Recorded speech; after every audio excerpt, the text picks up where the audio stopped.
We're going to be a country no more. I actually think it will not. It will be a country no more. It's a malware called Snag. I agree. I'm a dope.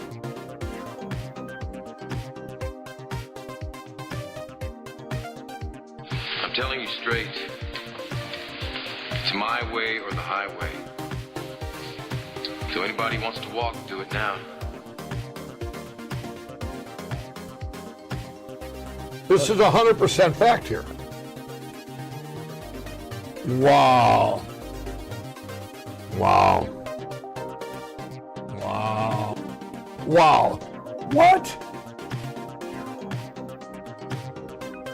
5 egg. Transvestites.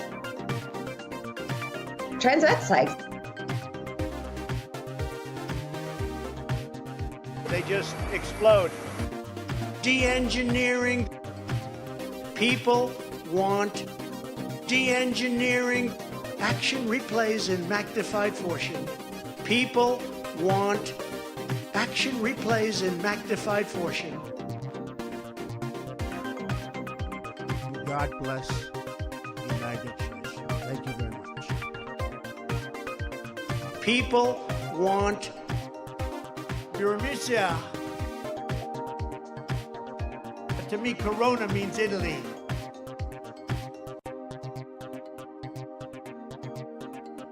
I hope they now go and take a look at the oranges. Here I am like an idiot.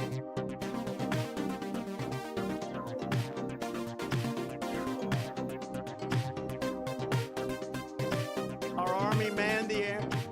It ran the ramparts. It took over the airports. It did everything it had to do. Here I am like an idiot.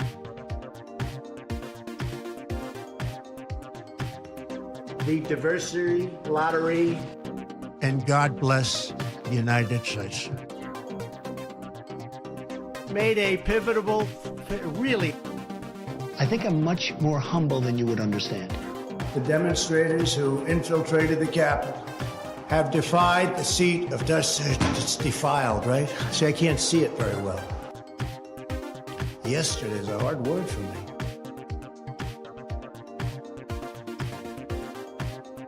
Here I am like an idiot. You know, I told the U.S. Marshals to go get the man who killed another man. We're going to be appointing very pro-crime judges.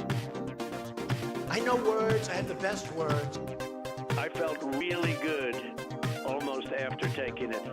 Free health care for illegal. Look, I know words. I have the best words. Illegal. Look, they don't like the gas. Winston Churchill stood on the rooftops in London, very calm, making speeches. Winston Churchill. Here I am like an idiot.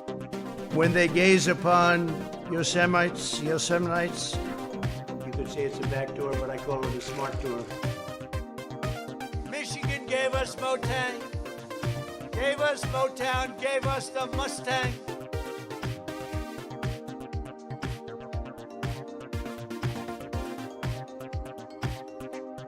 All right, hit the like, everybody. We're about to start. Let everybody know. Let everybody know we're here. Let everybody know we're here. All right, come on, everybody. They don't like the gas. Well, that's tough for them, obviously. Tough. They don't like the gas. They don't like the gas. They're not allowed to be offensive, unfortunately. They don't like the gas.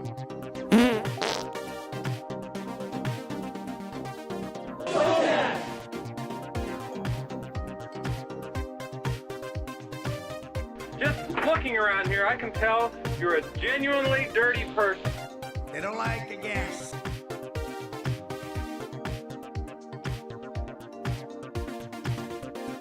Somebody like that can write good.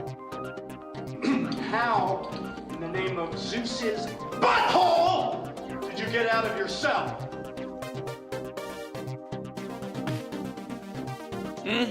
Hype train. All right.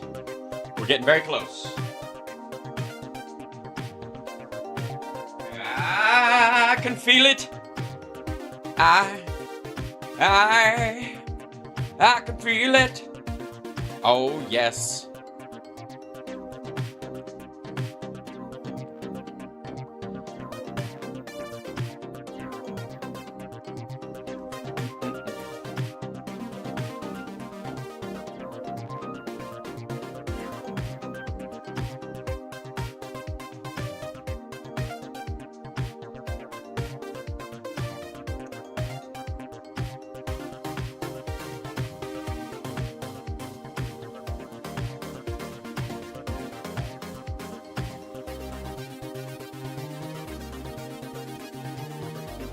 Okay, let's get started already. I'm tired of waiting up here in outer space where conveniently I have gravity in a non-circular spacecraft.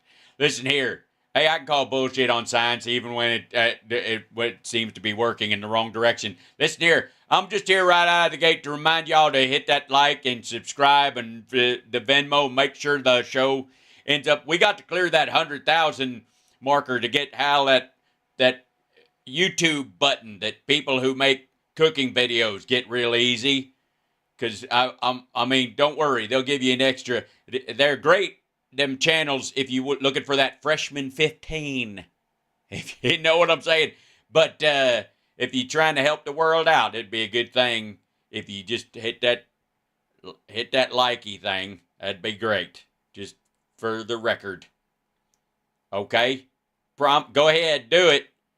Because if people don't know we're live unless it happens, it makes us pop up in other people's things.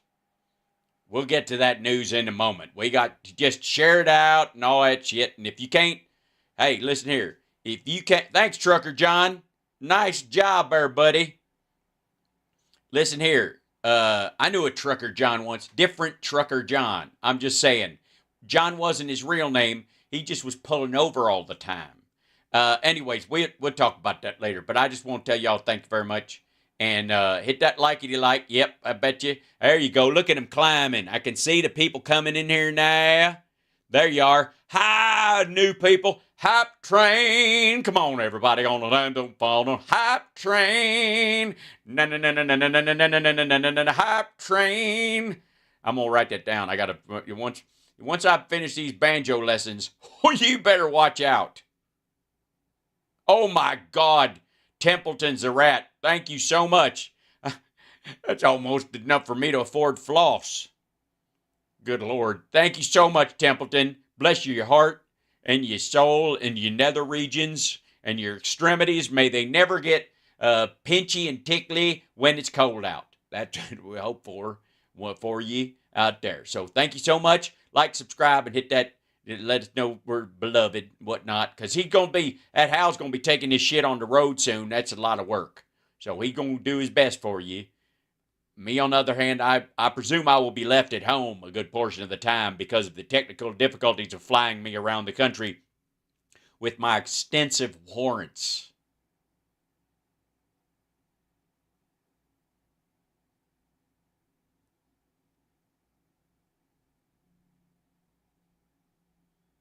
So, there you go.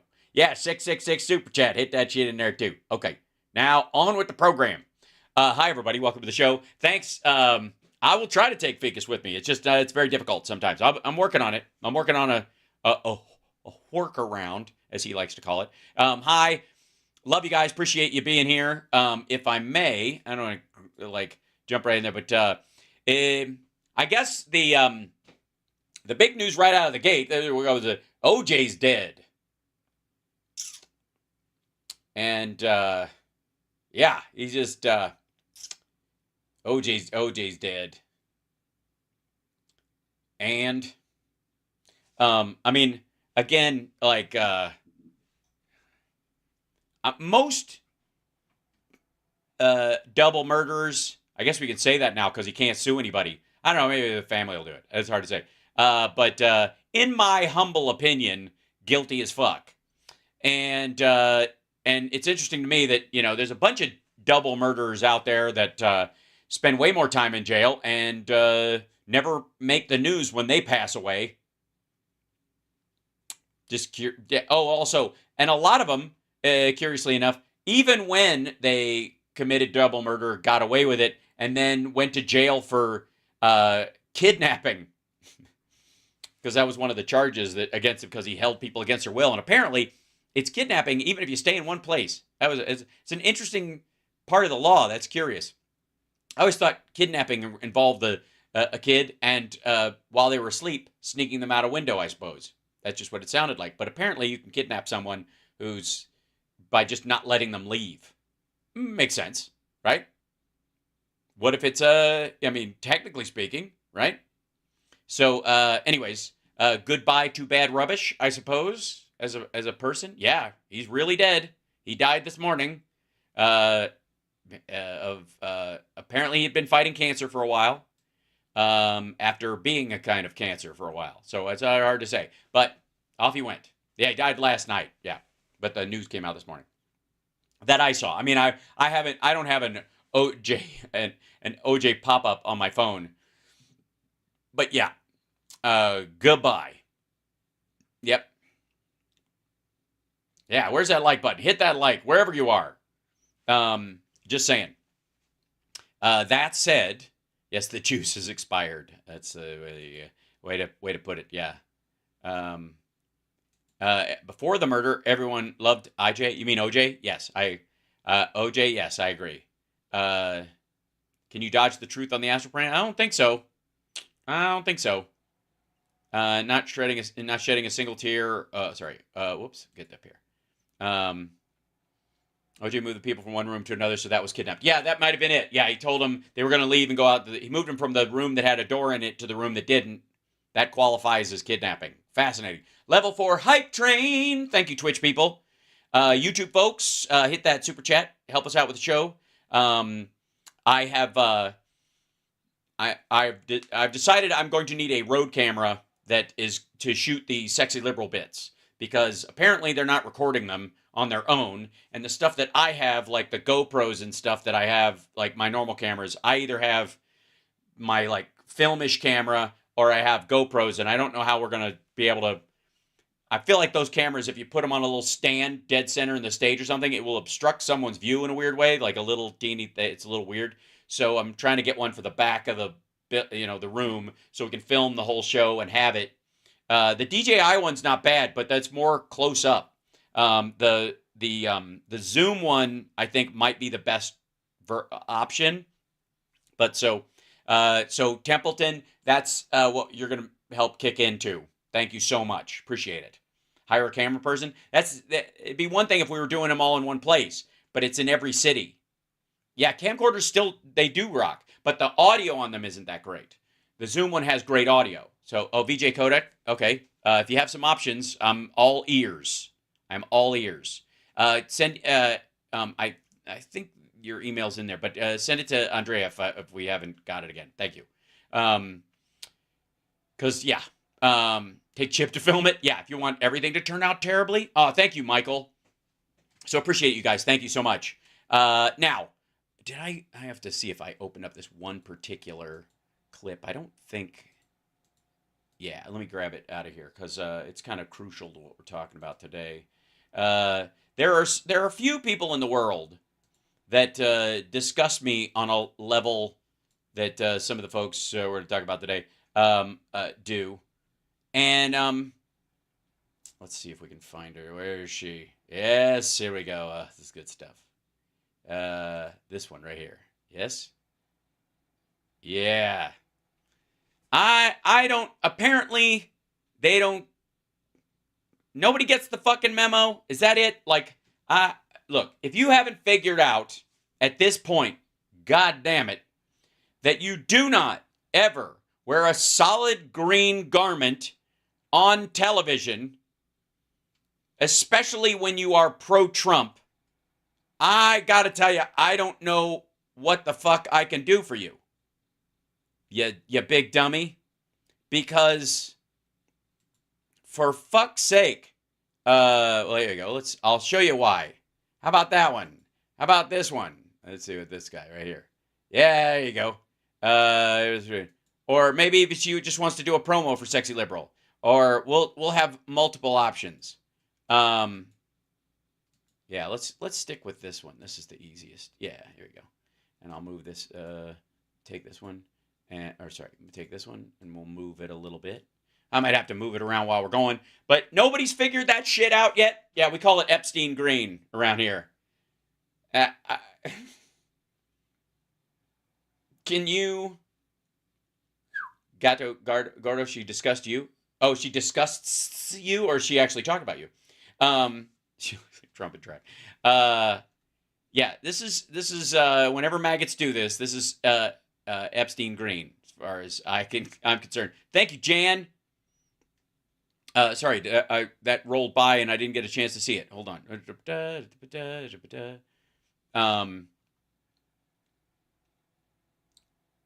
1 second. Where'd it go? I was trying to pop it up on screen. Thank you. Thanks for the super chats, guys. Bless you. It'll pop up here in a second. Thank you, Michael, as well. So hit that like while you're at it, and we'll jump straight into this business.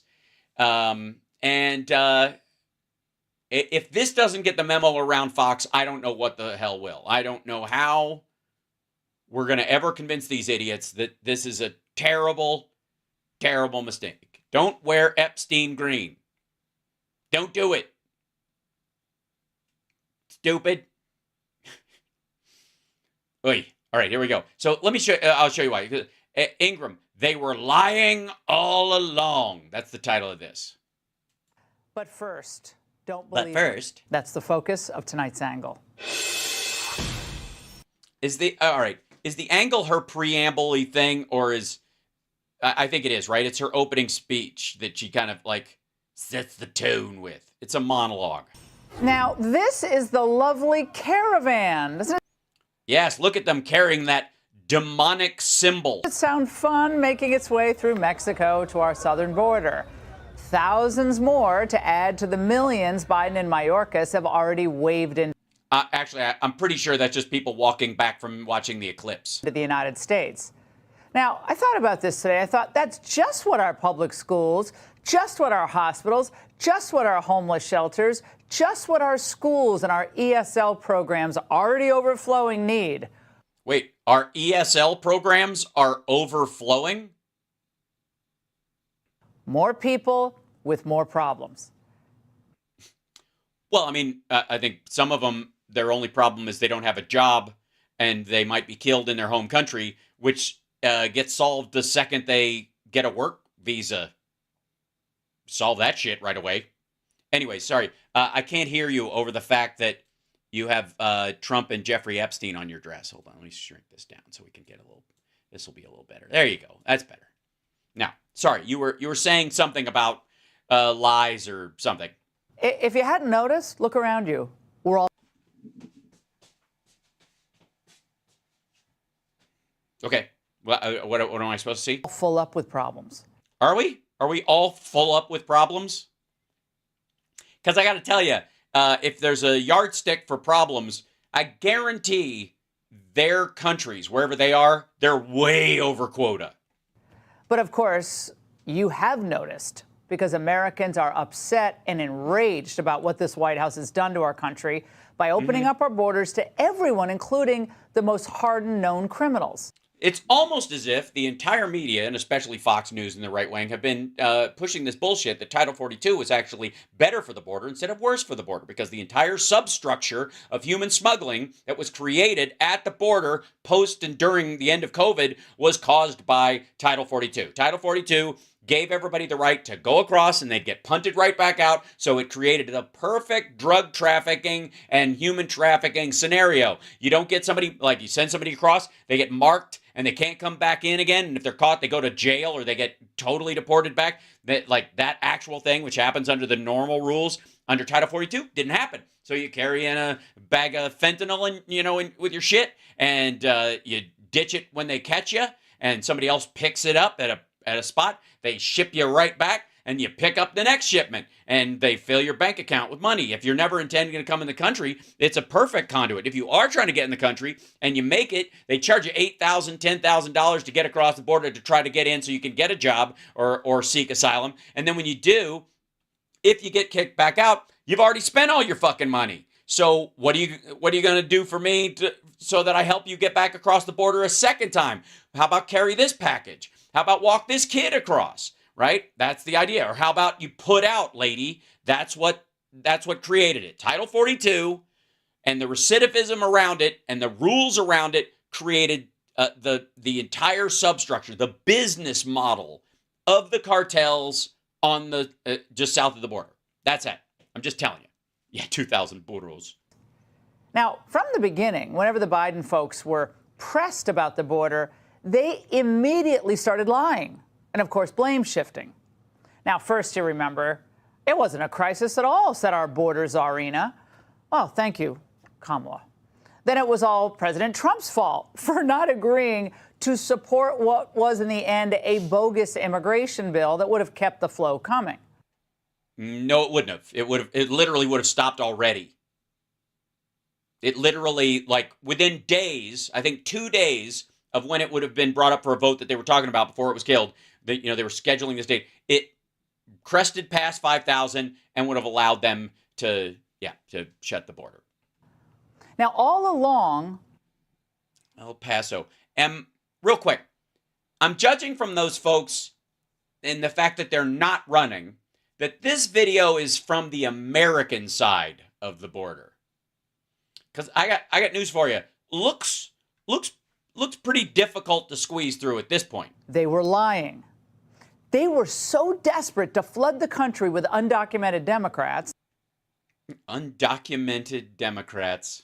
That's adorable. And cheap workers for their Really? Because Mar-a-Lago has been having a hiring problem ever since we've been cracking down on people. And, one of the ways we could solve this is make it a punishable by jail time to hire undocumented workers that do not have a work visa or a work pass given to them by the government. That'd be real easy. We could do that. Do you think the addition of something like that in the border bill that just was put up might be the single biggest reason why Republicans were against it, including Donald Trump? Owners, that the White House completely misread the electorate. See, this looks open to me. Yeah. I mean, how much more open can you possibly be? There's just, and you got Kamala down there just like reaching down. Give me your hand. I will come for you no matter what occurs. Now, with our own eyes, we Americans have seen the damage that the Biden border policy has done to our communities. Imagine what it's doing to H&M in all these South American countries. Who's going to buy jeans there? Yet the administration and its minions. I got to say, it is particularly ironic and interesting to see somebody who has more than likely gone through a bunch of shit to get to the southern border, to try and cross into the United States and get asylum and all that kind of stuff. And you're wearing, I mean, this is in New York, but you're wearing pre-stressed jeans. Claimed consistently that the president did not have the power to stop it. Right, he doesn't. I mean, he's going to try with an executive order, but it won't stand up to a Supreme Court challenge. It is false to say that President Biden has the necessary authority to secure the border. The president is trying to make it very clear no executive action would have that effect. Right, because you kind of need a pandemic. We laughed out loud. We did. We laughed out loud. You know what made me laugh out loud was it was this guy and this guy hanging out all the time, and like whatever Trump told him. Remember that? Dems think you're blind and stupid. Do they? Do they now? Do they? I don't. I'm fairly certain Democrats are counting on most voters seeing Trump's statement say on abortion. Every time we heard it, because we don't believe everyone is stupid. And obviously the Trump. No, we know that. Just your own viewers. That's your business model. Administration did figure out how to secure the border and make Mexico part of the solution. We've come to an understanding with respect to how those coming to the United States to seek asylum can remain in Mexico during the time of the pendency of their claim. Yeah, and they didn't enact it. Didn't happen. Didn't work. COVID gave him that right. That was such a great time. It was such a great time. It was March of 2019. So was it so long ago? It was almost as if the numbers, if you discount the complete drop off during COVID, the numbers of people crossing the border, actual people, not just crossings, not encounters, human beings, is identical during the Trump presidency and the Biden presidency. And now, wouldn't you know, that the Biden staff sent him to talk to Univision to prepare liberals for the once unthinkable. The prospect, can you imagine, of actually turning away large groups of migrants at the border? And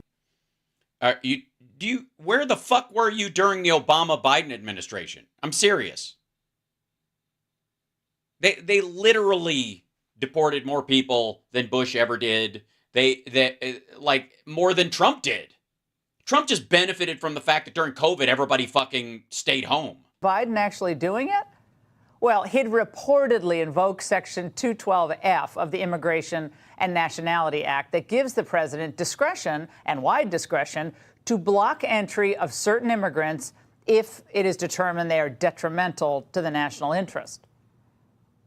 Right, which does not close the border. He doesn't have the ability to do that. They just have to use that as a screening process to stifle those crossings and go, this is basically, that means you still got to let a bunch of people through. You don't have the authority to close the border fully. You just have the ability to close it to specific human beings from specific organizations or countries. It must have killed the website Axios to concede that if Biden really does this, really does it, order to oh, by the way, sorry, because of the green screen part, it's hard to read, but it says scoop. Well, shit, let's just bring it up. Let's see if I can grab this real quick and go. That's Axios scoop. Biden plans to. All right, we'll do that. Yeah, here you go. What do you think? What do you think the chances are that this is how she's reading into this is exactly how it is? What do you think? What do you think the chances are? Okay, here we go. This is the article. Scoop: Biden plans executive order by end of month to limit southern border crossings. Limit. Can he close the border? No, he cannot. Not without congressional, without a law that gives him the right to do so. So it's still the law, but within the law, he's trying some measure. Right? Same thing with getting rid of student debt, right? Eliminating student debt. He legally can't just wipe it all out, but there are certain areas where he has discretion to do it. He's using all of those areas. Now, Congress could pass a law that turns that says, yes, we have student loans, but there will be interest-free loans for Americans who pay it back in good order. If you don't pay it back or something like that, then clearly we may have to charge you interest if we have to process it or something like that. But your tax dollars are enough to process this idea, and the worth of you being an educated member of the populace has value, so we're not going to actually charge you for it. Wouldn't that be reasonable? You could pass a law that do that. Absolutely. You're loaning it to them, but you're going to get paid back, right? What if you can't pay it back? Well, that would be the thing. If you can't pay it back, you could seek a grant or some other restitution, but ultimately, that's most people would, right? And then if you can't, you would go to the schools that either operate under grants and you don't have to charge at all. But if you're going to go to a private university, a private organization, be outside that, there you go. Education, I love how people are like, education should be free. Okay, what do teachers eat? And does the government have to start, do you want Republicans on a budget committee to choose what kind of teachers we have and what kind of teachers we don't? It is, by the way, by and large free, but that's another time. Anyways, the should-be's and the pie in the skies, cool, go for it. but this is a step in that direction, at least making it affordable for everybody. Yeah? Okay. I just don't think that teachers should work for free or live in government housing if they choose to be a teacher. Right? What like are they like prison labor at that point? Who's going to be a teacher under those standards? Okay? So here we go. Anyways, this is the article. Here we go. Scoop.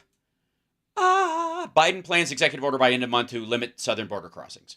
Biden used an interview on the Spanish language broadcaster Univision that aired Tuesday to send a massive signal that he plans to issue an executive order to dramatically limit the number of asylum seekers who can cross the southern border. Now, let me point something out to all my friends out there. When Biden wanted to make the statement that he is going to use executive privilege in the executive order, the power of the executive branch to limit border crossings.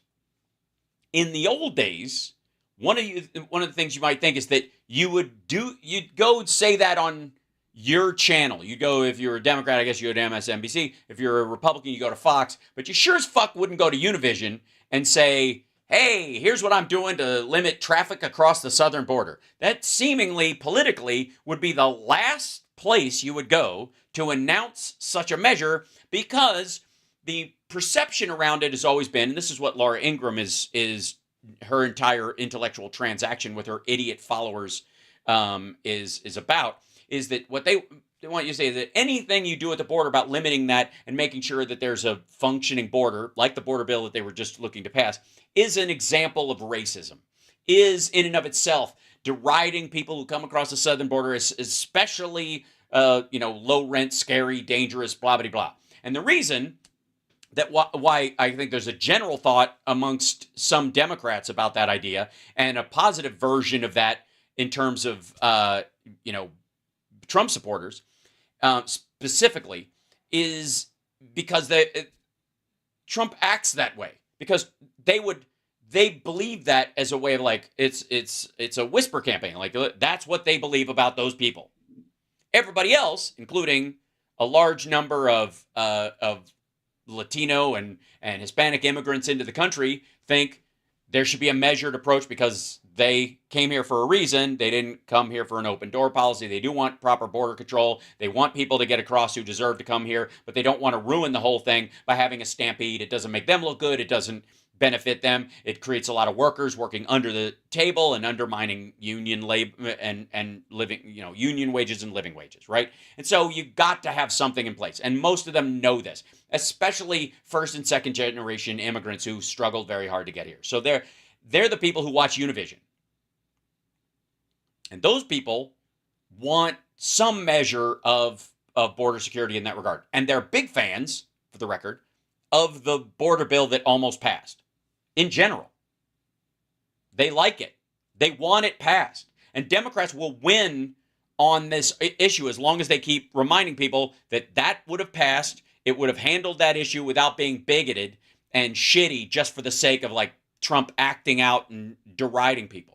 And the Democrats are, over the next couple months, going to seize on this issue, keep moving it, keep working this until that bill gets passed.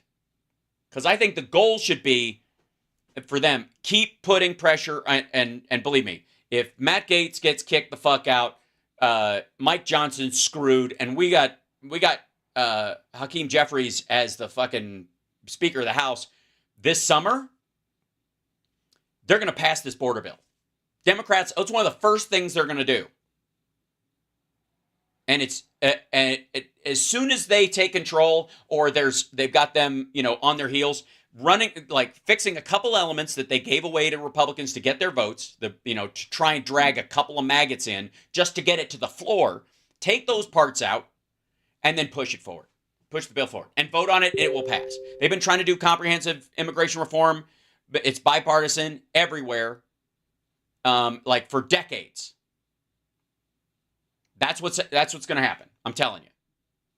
That if Matt Gaetz gets punted, which is very possible he will very soon, and they lose one more person who decides to go, you know what, fuck it, I'm out.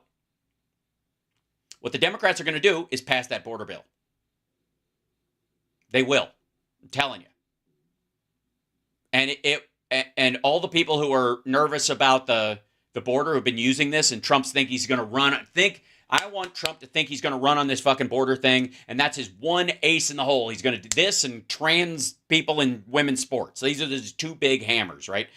I want him to really focus on those two things, so that if either through Speaker Jeffries or under Mike Johnson or whoever the fuck they rotate through afterwards, this bill comes to the floor, gets voted on, and Democrats can go, we did it. Just like infrastructure, just like the rescue package. Everybody said it couldn't be done. Joe Biden brings this to the floor. We have comprehensive immigration reform for the first fucking time in this country because of this guy. And Trump said, don't do it. I'm telling you, it's a home run. It's a home run. So, okay, Axios is told that while it's not final, such an executive order is likely by the end of April. Told there's a fierce debate internally about the legality and politics of Trump-like lockdown, but Biden, briefed on the polls of rising voter anger, wants a dramatic step, which he's not wrong about. He wants that bill to pass, but if you can't do that, then this. Okay, between the lines, the provision Biden is eyeing would restrict the ability of immigrants to claim asylum and doesn't require congressional approval. This is Axios reported in February. Biden would use authority in Section 212F of the Immigration Nationalization Act, which gives the president broad leeway to block entry of certain immigrants if it would be detrimental to U.S. national interests. That's the part she was reading. He'd take a page from the former President Trump, who's repeatedly leaned on that section. They did it for the Muslim ban, which was upheld, right? That was the rule. He was banning people from predominantly Muslim countries. And the only reason it wasn't a Muslim ban specifically, and this is how they got around it, is that Coptic Christians and atheists and Jews, anybody trying to flee a country that was predominantly Muslim, if they were gay, if they were just trying to survive, and there was a danger in those countries that they would be fucking killed, they couldn't flee that country either, even though they're not technically Muslim, because it was a predominantly Muslim country. There was a ban on those countries and entry from those countries, but people who would be fleeing to save their own lives couldn't get in either. That's what Trump wanted. He doesn't want any of those fucking people. And he certainly doesn't want to help gays and women and Christians and other people who are fleeing those. Yeah. Jeffries by June. Magoo! I think that'd be great. There's a very strong chance. So, we're examining whether or not I have that power, Biden told Enrique Acevedo in an interview taped last week that aired Tuesday night. Some are suggesting that I should just go ahead and try it, Biden said. But if I get shut down by the court, I get shut down by the court. Biden said there's no guarantee he has the power to take action on the border without legislation in Congress, but he plans to lean in. And there's this lady talking about it. That's right. It's like even attached to the fucking article because it references this Axios thing. Here we go. He would be taking a page from former President Trump. Right, a page, but not the whole shitty book. Also, by the way, you do realize that, like, Trump piggybacked on Obama's steel tariffs with China. They were dumping appliances and steel in the American market. Obama acted on it, set the most draconian blocks on that in our history so far, until Biden came in. And Trump just piggybacked on them. Who himself relied on Section 212F to fix the border mess. Yeah, but he didn't do it based on a religion. So what's clear here? That Biden is thinking this through before he acts on it, and he wants an actual law that will stand the test of time and that gives you strategic tools that are always available instead of this fucking ping pong ball bullshit of whether or not something's legal or not, going back and forth. What's clear is that whatever they end up doing, it's not Biden who's making the decision. Did you read the article? Yes, it is. His staff is actually going, I don't know if we can even try this. You're like, I don't give a shit. Let's give it a shot. It's his political people. No, it's kind of the opposite. And also, if it's his, quote, political people, why did he announce it on Univision? I'm dead serious. If it's strategically something, why wouldn't you do that in your first Fox interview? Have you made a final decision on taking executive order in terms of what you want to do at the border? There's no guarantee that I have that power all by myself without legislation. And some are suggesting I should just go ahead and try it. And if I get shut down by the court, I get shut down by the court. But we're trying to work through that. Were his eyes even open during that interview? They look closed. Yes, they're open. You dizzy fuck who's so stupid you don't know not to wear Epstein green on television. You lunatic. What do you mean? Jesus Christ. Can you imagine sitting next to this dizzy fuck in a Clint Eastwood movie? I mean, God, why is he squinting all the time? Shut the fuck up. All right, at this point, I'm not even sure he knows that he's lying. What's he lying about? Where was the lie in that? But that was a lie. All right, let's hear it. Of course there will be lawsuits, Mr. President, but given what's happening to the country, there is no federal court, and I'm talking about even ones that are staffed with Biden and Obama appointees. No federal court is going to second-guess the White House making the call that is desperately needed to severely restrict border crossing. Really? Really? Not a single federal court that will push back against it? Not a one. You're going to take that chance? Do something illegal. They're not going to stop you. Nobody's got the fucking guts to do it, especially if it's extra super primo illegal, like it's just based on geography. Taking 212, and here's the thing. What this fucking moron does not understand is that if you take 212F, which is supposed to be aimed at very specific shit, like the Japanese during World War II, or fucking Saudis post 9/11 or something in a temporary form until we figure out what the hell is going on, which is what it's for. And you just go, you know what? It can work for anybody south of us, north of us, east, west. It doesn't matter. Anybody, we'll just aim it towards the Pacific Ocean. We'll aim it towards the Atlantic Ocean. Right?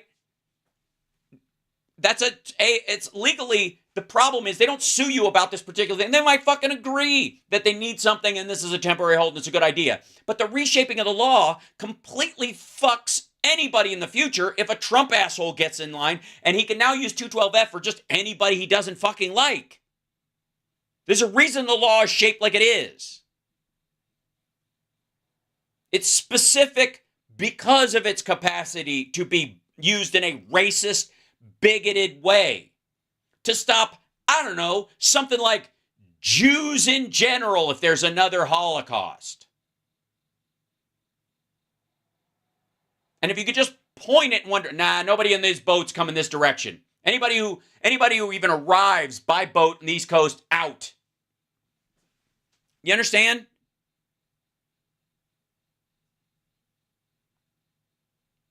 And like even, I'll give you, here, dipshit, I'll give you a version you can probably fathom. We get, dear God in heaven, another black president. And they're the black Donald Trump. They just decide we got enough fucking Europeans in this country. And therefore, anybody who flies in from Europe and lands in LaGuardia, or anybody in the New York area, or shows up by boat along the East Coast, where we think they're from here, fuck them. They're out. Because I've decided we're full up. Executive order, no more Europeans. You could use it that way. If the law is so drastically reformed that it could just be pointed in a direction, why the fuck not?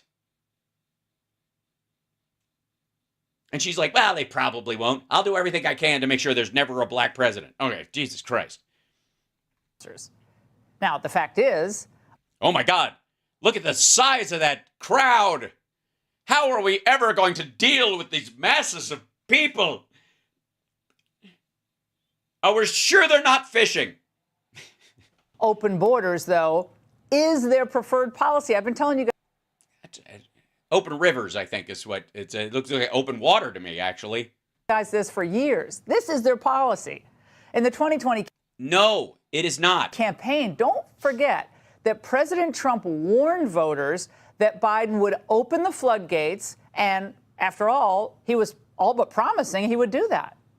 We don't need a wall. I would end this notion for the first time in history that people seeking asylum have to be seeking asylum in squalor on the other side of the river, and no one would be put in jail while waiting for their hearing.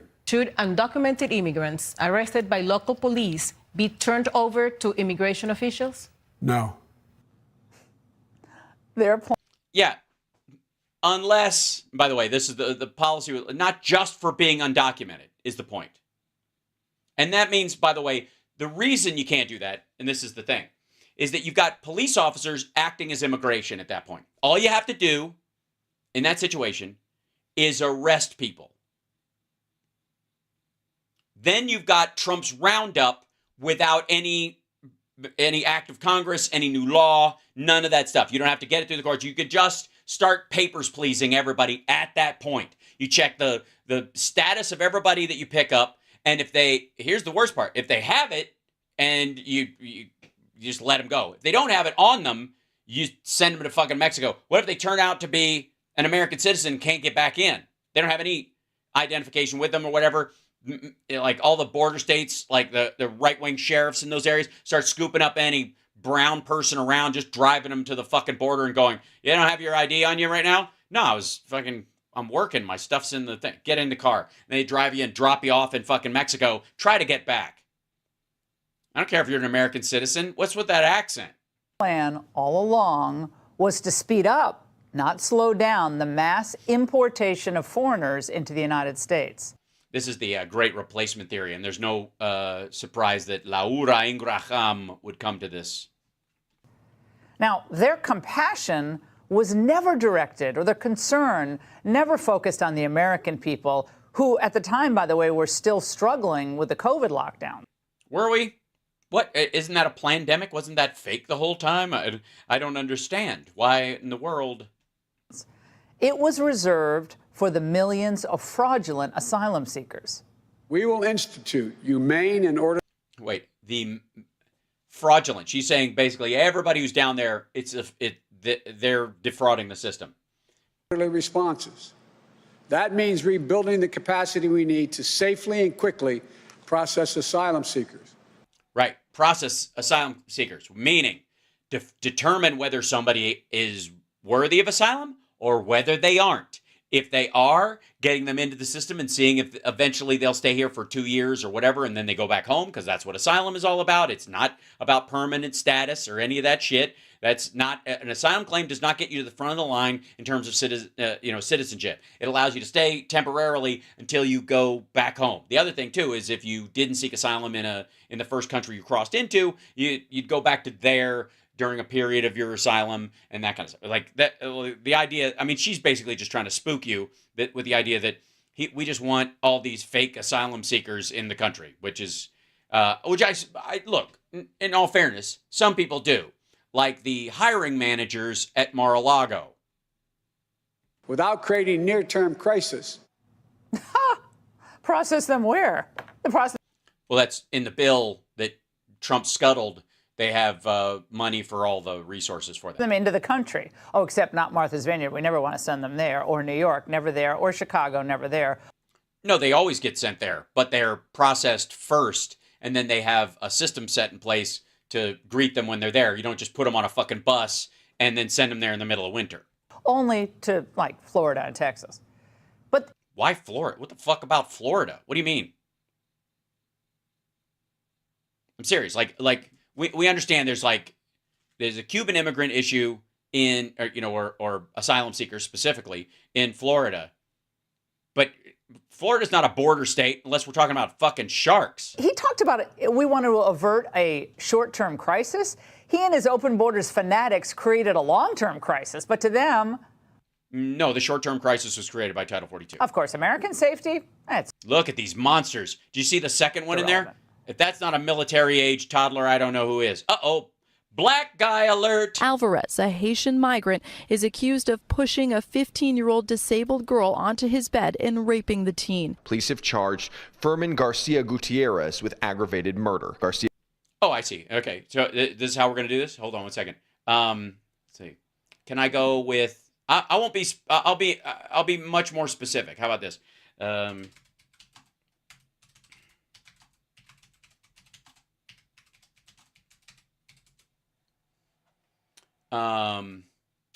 Let's see this.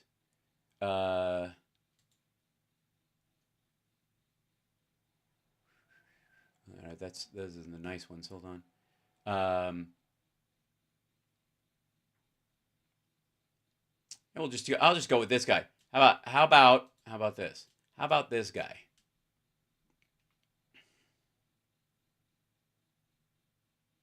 I mean, we're going to talk about people who sneak into the country or just kind of outside. I mean, it's one thing to accuse Biden of wanting strangers in a giant crowd of people to be vetted for, how much danger they will create in the community. Meanwhile, Trump, an informal advisor to Donald Trump's 2016 campaign who testified in the Mueller probe, pleaded guilty Monday to charges of child sex trafficking and possessing child pornography. By the way, that child pornography, shot at himself. Filmed it himself. Just so you know. But how? That's just one. Hold on. Let's see.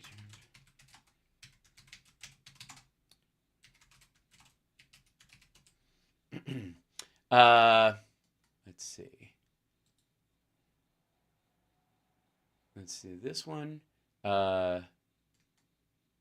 This guy.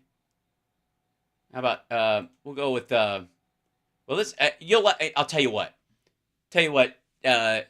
You'll really like this one, Laura, because this guy's got a Hispanic sounding name. This'll make you feel better. Pro-life ex-GOP aide who worked on Trump ads sentenced to more than a decade in prison because he enjoyed seeing children getting raped. An ex-GOP staffer who helped design social media ads for Donald Trump's re-election campaign has been sentenced to more than 12 years in prison for receiving hundreds of child sexual abuse materials, including videos of babies being raped. Ruben Verastegui, 29, reportedly posted a photograph of himself at the White House just 2 months before his arrest on child pornography offenses, according to his now deleted LinkedIn account. He previously worked as a senior digital strategist for the Senate Republican Conference and the Republican National Committee. He also acted as the digital media coordinator for the anti-abortion group Students for Life of America. He left the Republican Conference in July of 2020 to become the communications manager for the nonprofit group Citizens for Responsible Energy Solutions. How many of these motherfuckers do you think actually, like, anybody with, by the way, global energy blah, blah, blah in their shit is Russian tied, just for the record. As if you want a shorthand about how organizations name themselves, anybody global energy solutions, that kind of shit, Russia. When he spoke at the National March for Life, he said, I truly believe we are the chosen generation. We will abolish abortion and change history. There's a reason why this guy wants more babies in the world, because he likes seeing them sexually assaulted. How dark are you? What are you into? Well, like I said, babies are my biggest turn on, and Beast, Young Rape, fuck, I love all that. I've been wanting to see videos of guys hardcore rapping. A baby, when baby screams, it's my favorite. That guy worked for Trump, making digital ads. Exactly what the fuck. I can't even wrap my head around that dude being a real person. How about, let's see, where was it? The problem with looking up some of these things is that Trump's got so many things against him. There we go. Is that Trump's trial for the Stormy Daniels thing is coming out.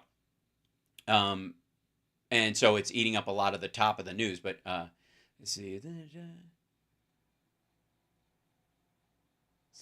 Let's try to open this. Here's a, how about this? Here you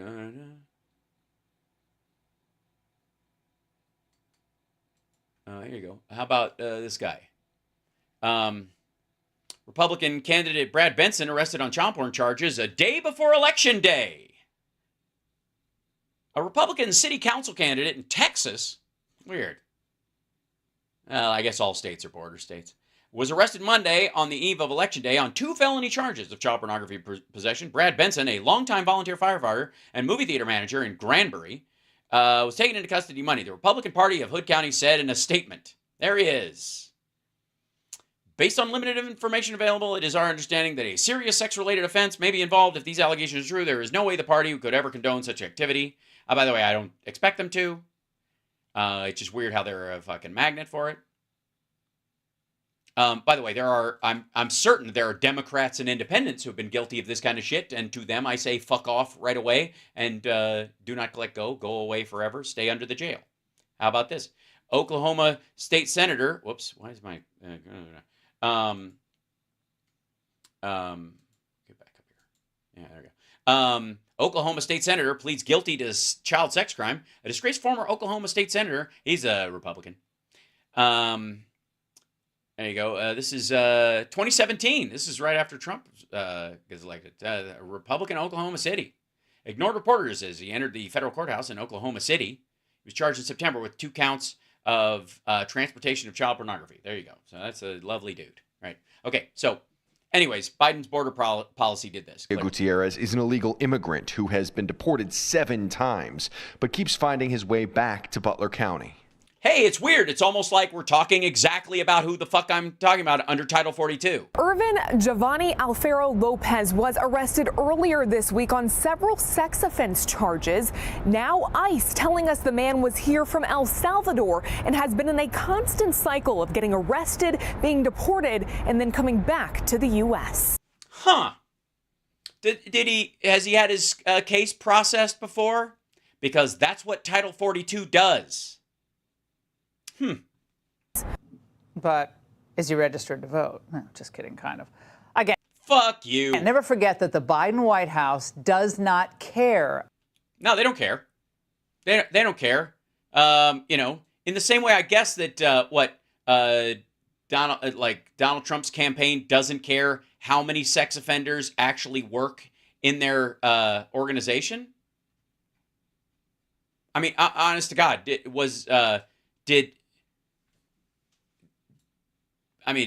the Trump campaign check this dude?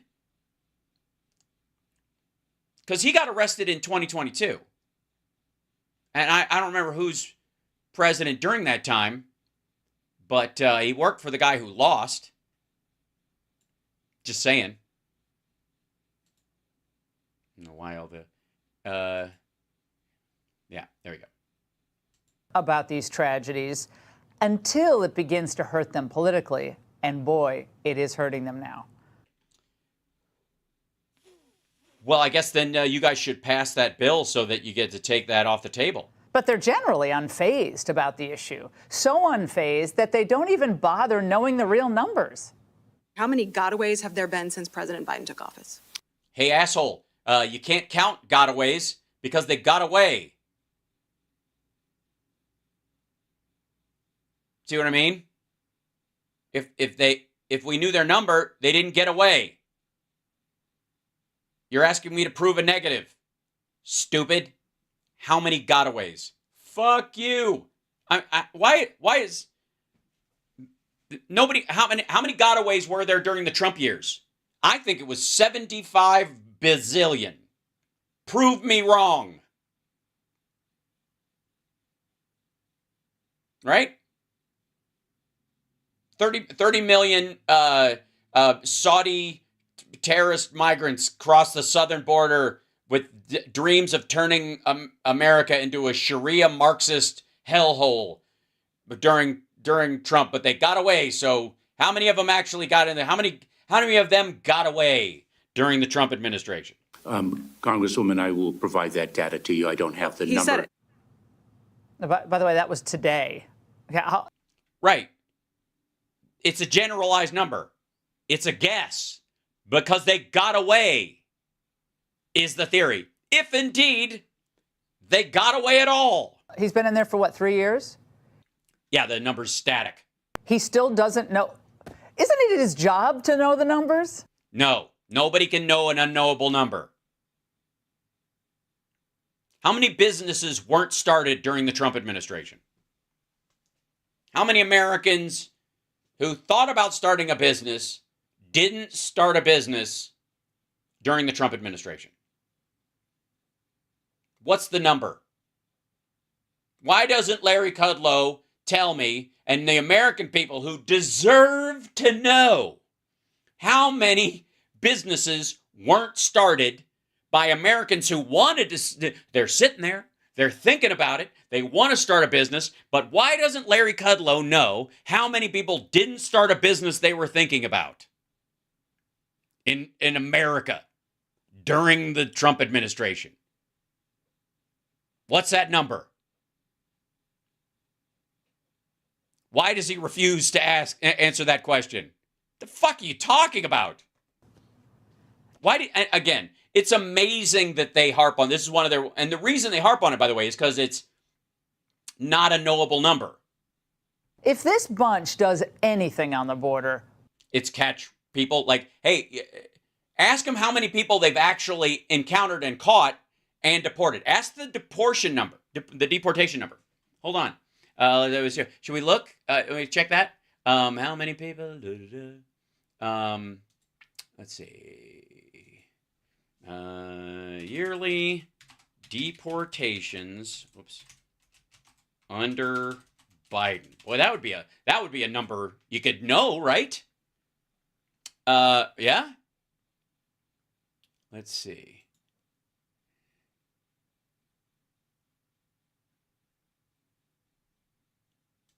Well, here's the PolitiFacts take on this one. Since May of last year, we have removed or returned more individuals in any year since 2015. This is Alejandro Mayorkas. By the way, 2015 was a fucking spike because, why is that a high watermark? Because of Obama and Biden on this issue. Mostly true. Okay, what's the mostly true? Let me guess, because it's, when was this? This is March 8th, 2020. This is March 3rd, 2024. This is recent. Okay. Homeland Security Alejandro Mayorkas is right that there have been more migrant returns and removals in the past 9 months than any single fiscal year since 2015. But to someone unfamiliar with the deportation metrics and jargon, it could sound as if the past 9 months of returns and removals exceed any full year of deportations since 2015. If we include Title 42 expulsions, the numbers change. Now, why would Title 42 make a diminishing impact on the number of people who are being deported? Why would it matter if these people are deported under Title 42 or deported under Title 8? Homeland Security is a policy that Biden administration allows many migrants to come across the border. Of course not. The facts indicate that is absolutely false. Since May of last year, we have removed or returned more individuals than in any year since 2015, and we haven't even run 12 months. Bash cited comments from former President Donald Trump, who said Biden's conduct at our border is by the definition of conspiracy to overthrow the United States of America. This is fucking the same thing Laura Ingraham's saying. Over the past 3 years, we've removed, returned, or expelled more people than in all 4 years of the prior administration. You know, the facts matter, and the rhetoric we should brush aside. Facts matter to PolitiFact, so we fact-checked Mayorkas' comments. We found that his cautious wording, focusing on specific metrics, accurately reflected the available data. But someone hearing his claim might conclude that, okay, here's an overview. What removed or returned represents and how it's flowed over the years. The federal government classifies deportations as the removal of non-citizens from the U.S. It tracks it in different ways. 1, removals. When people are sent out of the U.S. via an official court order and often penalized for illegal entry. This can include people who have lived in the United States for years and people who have recently arrived. Returns. When people are returned to their home countries without legal penalties and without being placed on the formal removal proceedings. This happens at the border. Now, here's the part that they're going to, like, this is where it gets squishy with Title 42. These happen from March 2020 to May 2023 under a public health policy. Some people arriving at the border were not let into the United States and were expelled without any legal penalties. That's the same as the return part. Except the legal penalties mean you're not charged, but you don't get a ding on your record, which is why Title 42 fucking sucks and is the problem. Mayorkas was careful with his terminologies on track. The latest data available, there have been 520,000 returns and removals from May 2023 to 2024. The next highest number is 518,000 removals and returns and removals in fiscal year 2019 under the Trump administration. But to someone who is unfamiliar with the deportation metrics and jargon, it could sound as if the past 9 months or returns removals exceed any full year since 2015. If we include the Title 42 expulsions, the numbers change. From fiscal year 2015 to 2024, returns and removals were the lowest in 2020 to 2022. That's during the last year and all during Title 42. because most people encountered at the border were turned away under a different enforcement strategy. Expelled under Title 42. In 2020, removals, returns, and Title 42 expulsions added up to 608,000, increased to 1.4 million in 2022. Increased to 1.4 million. There have been, even though the returns and expulsions that he's talking about is the highest number since 2015, the number included with the Title 42 is 1.4 million. Now, a bunch of those people tried to come back into the country. So that one person is counted 2, 3, 4 times. That was the problem with Title 42. But 1.4 million is almost triple like the previous average. A time frame on Mayorkas focused on his comparison the past 9 months did not include any Title 42 expulsions. Exactly, because he's trying to make the point that these aren't just bounce back people. This is since Title 42 ended. It's not an accident. The administration stopped those expulsions in May 2023. The Title 42 expulsions also weren't available for the majority of fiscal years Mayorkas included in his conditions. Because they shouldn't. He's making the case that this is based on a norm, not the pandemic point. It's 100% true, stupid. Returns and removals from May 2023 to January 2024 have been higher than in previous fiscal years. See this? These are the expulsions. That's Title 42. That's where the returns, these are the people who made it and were processed. Well, here's how do you raise the number of people in the case of Trump? Lower the number, this number, the 2019 number, to the 2020 number. Lowest, Trump had the lowest number until of returns or whatever until 2021, right? Was the idea, because the expulsions were on because of COVID. This is the last one, 2017. The number of returns people kicked out in 2020, were removals specifically, was the lowest in 2020. And he takes that as this is the lowest number of people getting into the country. And it ain't, because this allowed him to fudge that fucking number right here. Using Trump's metric, Biden had the best year in 2021. Because he didn't have to expel all these people because they were being bounced. Or he didn't have to remove all these people because they were bounced in expulsions. It's does no one know how to read a fucking chart, or do they just know that no one will check? Winning in November will be their only motivation. They're not doing it because it's the right thing to do. Why do you give a fuck? If it's a winning issue, why don't they believe it's right in that regard? Because, what do you think they're going to do? Win over maggots in this process? You think they're going to lose more voters than they get? What are you talking about? They want to protect the country. It's because they want to protect their power. Right, which you win either way, I guess, technically. Whereas when Trump wants to protect his power, it's terrible for the country. And if, heaven forbid, Joe Biden is reelected, he will be. I can't even think about it, but if he will be. He will be. I know you want this guy over here and his buddy, that guy right there, and who's friends with that guy till he died. Curiously, after this guy was president and he was arrested during that time, this guy dies in jail. It's weird. And Trump wishes his girlfriend well when she gets arrested. It's just interesting. How much was her pardon going to be? Is that the issue? All right. Well. he is, his DHS, I promise you, will simply return to the catch and release policy of the past 3 years. No, they won't. The catch and release policy of the last 3 years was largely Title 42. Judging from the chart that I just showed you. This, by the way, is catch and release. You just release them into a third-party country, into Mexico. But they can come back, they can try again as much as they want.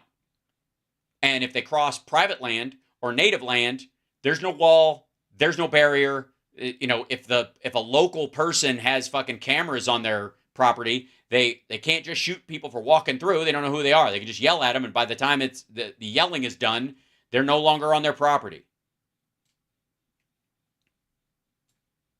Gee. There's only one presidential candidate in this race with any credibility, with any track record, a proven track record of putting America first at or hanging out with Jeffrey Epstein for 2.5 decades. the border. And also, of course, in his economic. Obama? I didn't know Obama was running this time. I mean, I guess technically speaking, according to Trump, Barack Hussein Obama is actually the president. And his foreign policy as well. And that's Donald Trump. And that's the angle. So I'm to believe that you have considered this issue thoroughly, and you have decided that I suppose you've decided after much deliberation that Donald Trump is your candidate of choice, and it was a jump ball as far as you were concerned, but looking into this actual issue, you decided, you know what, fuck it. Well, I'm going to go with Trump this time.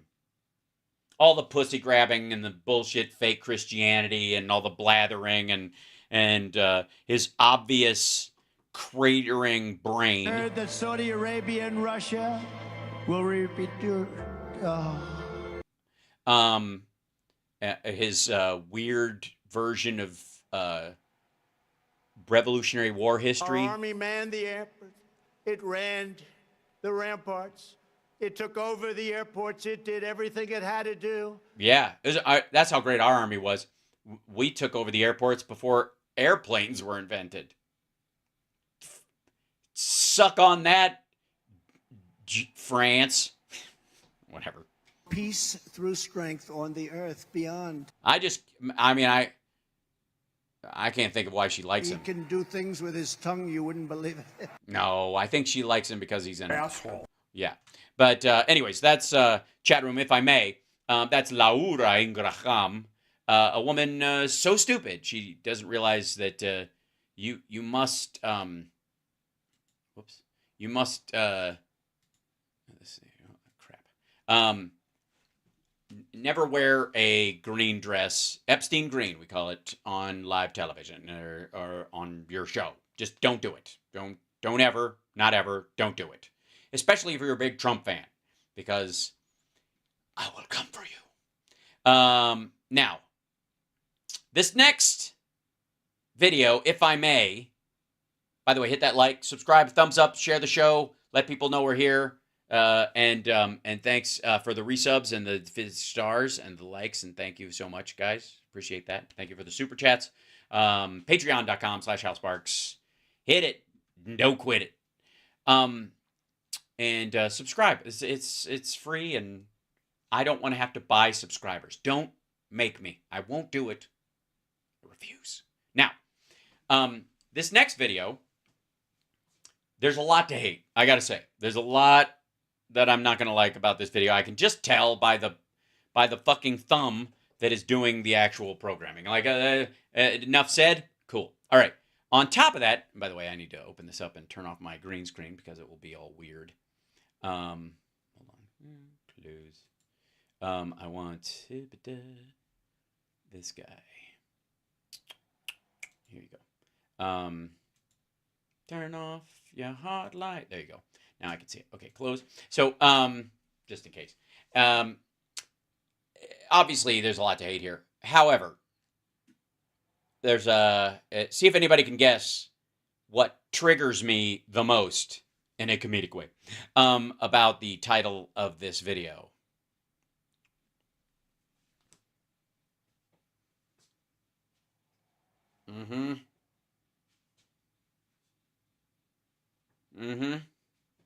Yeah, you motherfuckers. You stupid motherfuckers. Yeah, I can. I can make up anything. Only uncreative assholes even use this phrase. It drives me crazy. Stop saying this. Of course you can. You just wouldn't, is what you mean. You would, like, the idea is, like, at least put it like, you wouldn't try to sell a script based on this. I can imagine anything.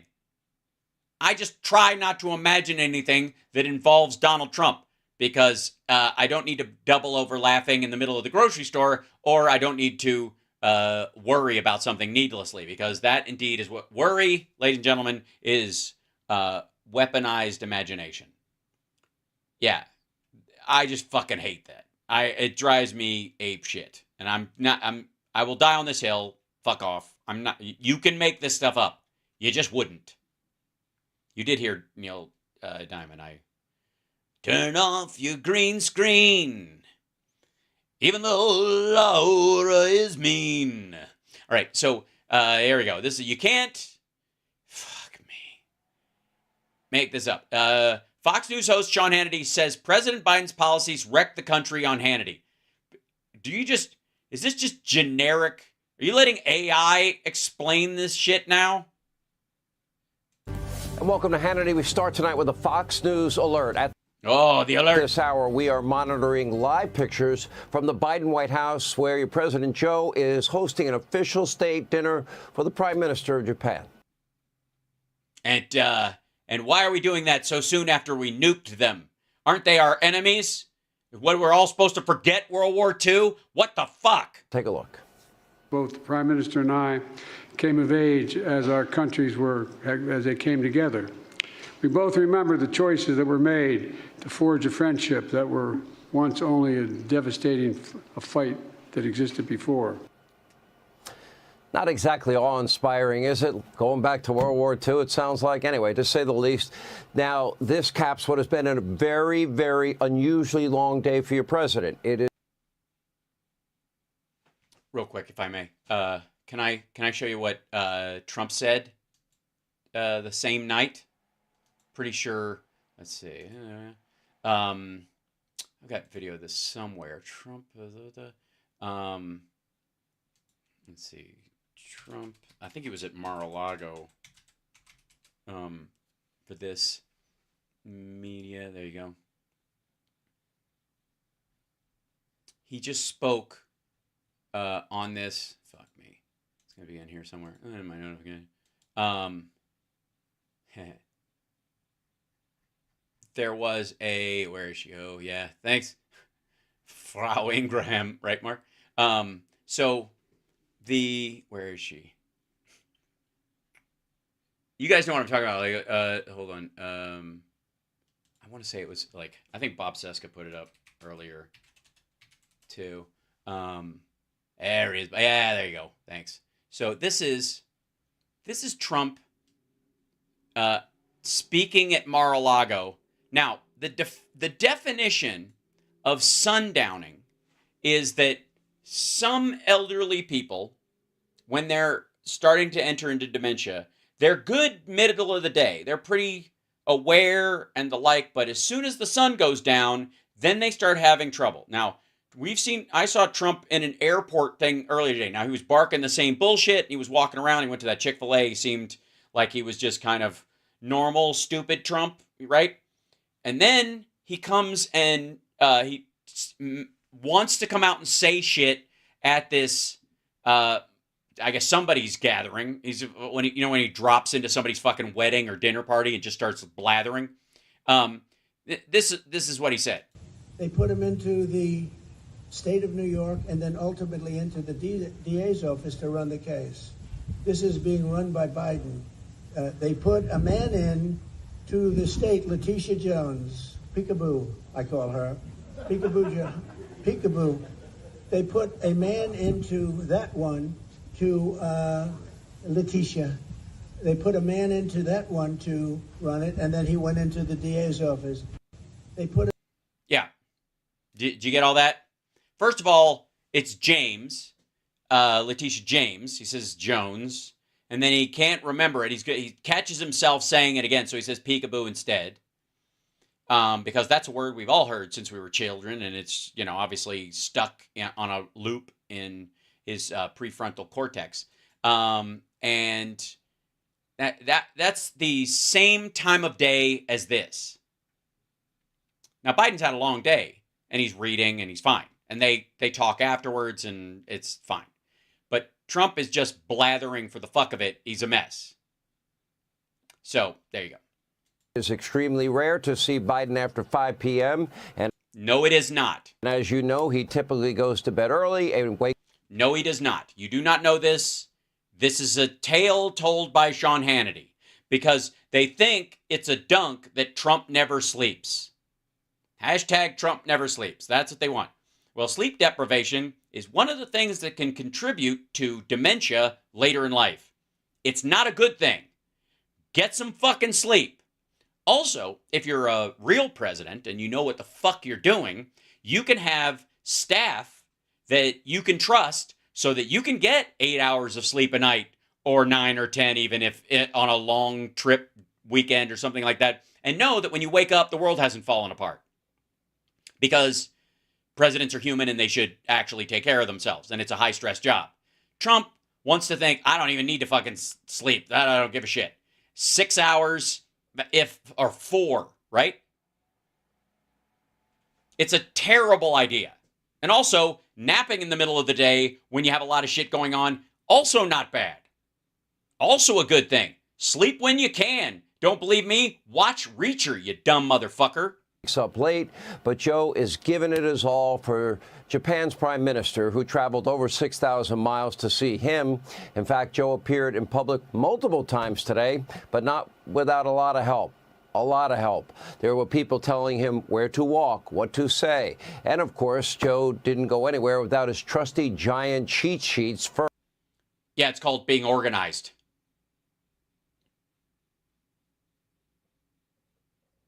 It's called being organized.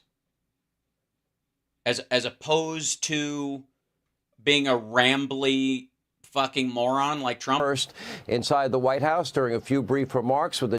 Yeah, this is... I'm just saying there are people in Trump's staff that wish that he had stuck to his, his talking points during interviews instead of going... Woman, man... Hold on. Person, woman, man, camera, TV. If you get it in order, you get extra points. Mm-hmm.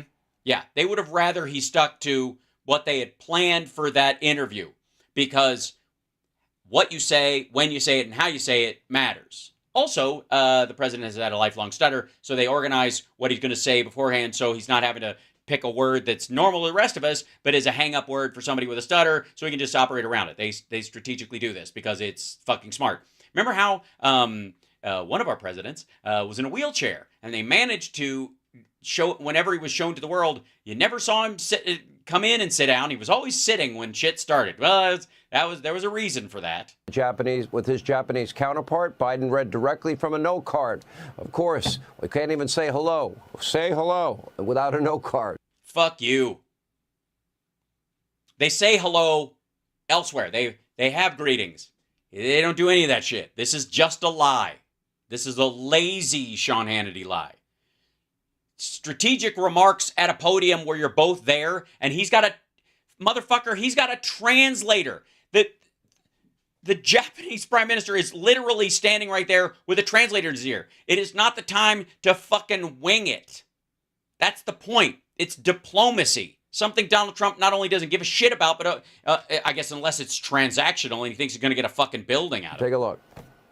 Well, Fumio, welcome back to the White House. Welcome back to the Oval Office. It's good to have you here. Good to see you again. When we were here last year, we said the role being played by the United States and Japan is becoming even greater. And I couldn't agree more with your assertion back then. And what we see in our joint support for Ukraine in the face of Russia's vicious assault is just outrageous. My name is Joe. Welcome to the White House.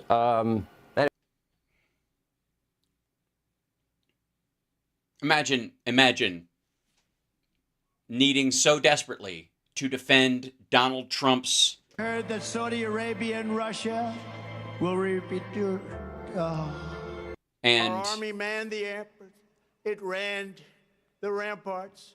It took over the airports. It did everything it had to do. The bad guys will take over that pier, and they'll take every ounce of food and everything else, and then they'll sell it to people that have no money. Mm-hmm. How do you do that? We're going to be appointing very pro-crime judges. Free health care for illegal... Look. Mm-hmm. That's why Sean Hannity has to harp on this. That's why the storyline is Joe Biden, who speaks quietly and has had a stutter and prepares his remarks and all that kind of stuff, specifically because of that, has got to be a talking point for Sean Hannity. He's got to sell this all the time to make up for the fact that Donald Trump says shit like, the numbers should skyrocket downward. And Michigan gave us Motang. let me play that for you again, in case we have any maggots in the audience. Michigan gave us Motang. They gave us what?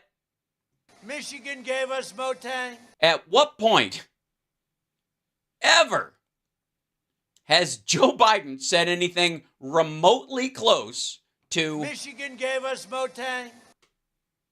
I'm serious. And then, by the way, if he ever does stumble, he either fixes it, or if somebody asks him about it, he says, I misspoke and it was a mistake. Listen to the rest. Michigan gave us Motang. Gave us Motown, gave us the Mustang. How about this? Has Biden ever referred to his vice president's significant other because their hair is red and their dress is green by brain farting this out? We're honored to have with us today our amazing Vice President, Mike Pence, and his wonderful wife, Karen. Yeah. He called Mike Pence's wife Carrot at the national at the prayer or whatever, the prayer gathering that they had. The only fucking thing she wanted to go to. She's a religious nut. The only thing she gave a shit about going to at the fucking Capitol. The only fucking thing she ever wanted to go to, and this dumb motherfucker called her Carrot. How about this? How it explains, yeah, here you go. Soup for my family. That's right. People coming over with bags of soup, big bags of soup. Yeah, big bags of soup. And they're not allowed to be offensive, unfortunately. Yeah, that's the people who wanted to. Okay, what? And by the way, why do they bring soup cans? That's better than a brick because you can't throw a brick. It's too heavy. Let me play that for you again, real quick. Sometimes we blaze right by these, Sean Hannity. That's better than a brick because you can't throw a brick. It's too heavy. Yeah, I mean, don't get me wrong. I don't think Trump can throw a brick. I can throw a brick. My 13-year-old son could throw a brick. I mean, I know he's not 13 till next month, but give me a break. Right? We're pretty sure we can manage. Most people can throw a brick or whatever. Trump can't, apparently. He's just letting you know he can't throw a brick because it's too heavy. He ain't heavy, my brick. Right. Here's something creepy. He's talking about the economy here. Once it was reluctantly aroused. It was hard to get it aroused, and it is hard to get it aroused, but we got it aroused. Yeah, that was about the economy, not his penis when Stormy Daniels watched Shark Week with him. I mean, never mind the fact that... I know words. I have the best words. Anonymous, really anonymous. Oh, by the way, you might recall that, you know the room that Sean Hannity was just showing us? This right here? That chair right there? That room right there, where that is, right? Right there. Right there. Right there.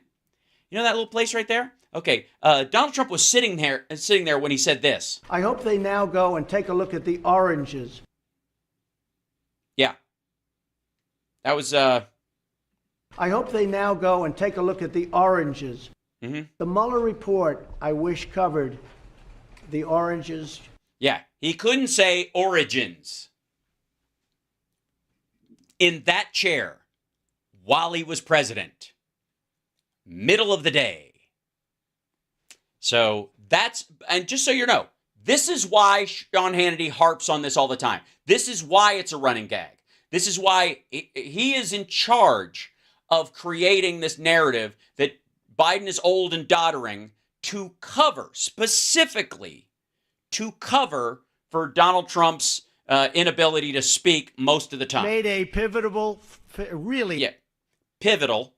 How about combat infantrymen? Combat infantrymen. Sure. Why not? How about sanctuary cities? to be a stank singer. Sure. How about known and suspected drug dealers? 10,000 known or suspected gang members. How about premeditation? Deliberately, willfully, and with total premedication. Mm-hmm. I mean, I think, shit, one of the biggest ones, and this one's still, it's a hit, and we still haven't found an answer. Action replays in magnified fortune. What the living hell shit fuck nonsense? What? Action replays in magnified fortune. Still no cleanup on that. You think anybody around Sean Hannity is allowed on his show or elsewhere to even fucking play that clip? Action replays in magnified fortune. They didn't even clean it up. They don't even know what the fuck he's talking about. Action replays in magnified fortune. What? Action replays in magnified fortune. Free health care for illegal... look. All right. So, let me state this for the shitheads in the back row. The material, the campaign, the campaign finance violation that you were seeing on your screen right here with Sean Hannity is a contribution in kind or what have you to Trump's campaign by Sean Hannity as a human being and Fox as the delivery system. But the whole thing is, I'll use my show every night to run interference for all your bizarre fucking dipshit blather. How about, how about Nicaragua? A lot of very bad things are happening in Nicaragua. Nicaragua. He just said Nicaragua. Do you think he was worried about the Stormy Daniels case? A lot of very bad things are happening in Nicaragua. Yeah. Do you think Sean Hannity went, what the fuck is Nicaragua? Our president is compromised. Dude can't even do math. And when you say per capita, there's many per capitas. It's like per capita relative to what? Relative to how many people are in the country. It is specifically relative to the number of people in an area. It is in relation to if you have 100 people in one place and 100,000 in another. The per capita rate is a way of statistically determining the expression of some particular detail in the populace based on how many people are there and the percentage they're in. It's a per capita rule. It is a very specific fucking thing, and he doesn't know what it means or want to know what it means. And I don't know what wildlife refuges is. Maybe Sean can tell us. Wildlife refuges. I mean, you look at this, you look at what we do with our wildlife. Yeah, I don't know. Are you jizzing on the wildlife? It's creepy. Is that what Don and Eric are doing? And here I thought they were just shooting them. My name is Joe. Welcome to the White House.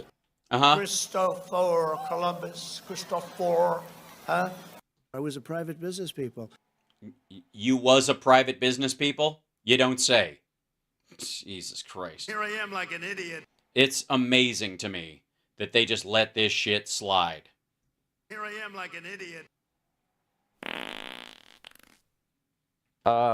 Anyway, a few hours later, during a short scripted press conference in the Rose Garden, Biden said, peace through strength on the earth beyond. Of course, Biden wanted to talk about terrorism, and he said, purge the anti-Semitism and pro-terrorism.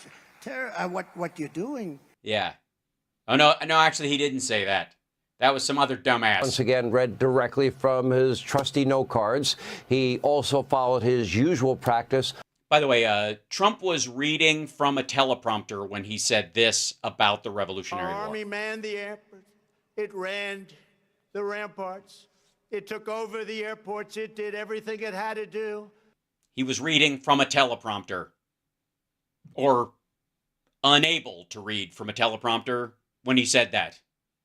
Of calling on a prearranged group of reporters listed on the note card. Now, this gets very interesting. Then Biden read pre-written answers from the same note card. The fake news journalists and the media mob, what, they're okay with this? Yes, these are prepared statements. I'm not interested in having President Freeball back in the office. That's one of the reasons why it works. Are they just going to pretend this is normal? It is normal. You know, fake Jay. It is normal. Fake liberal Joe, do you still claim that you're journalists? Take a close look at your screen. You can literally, look at this.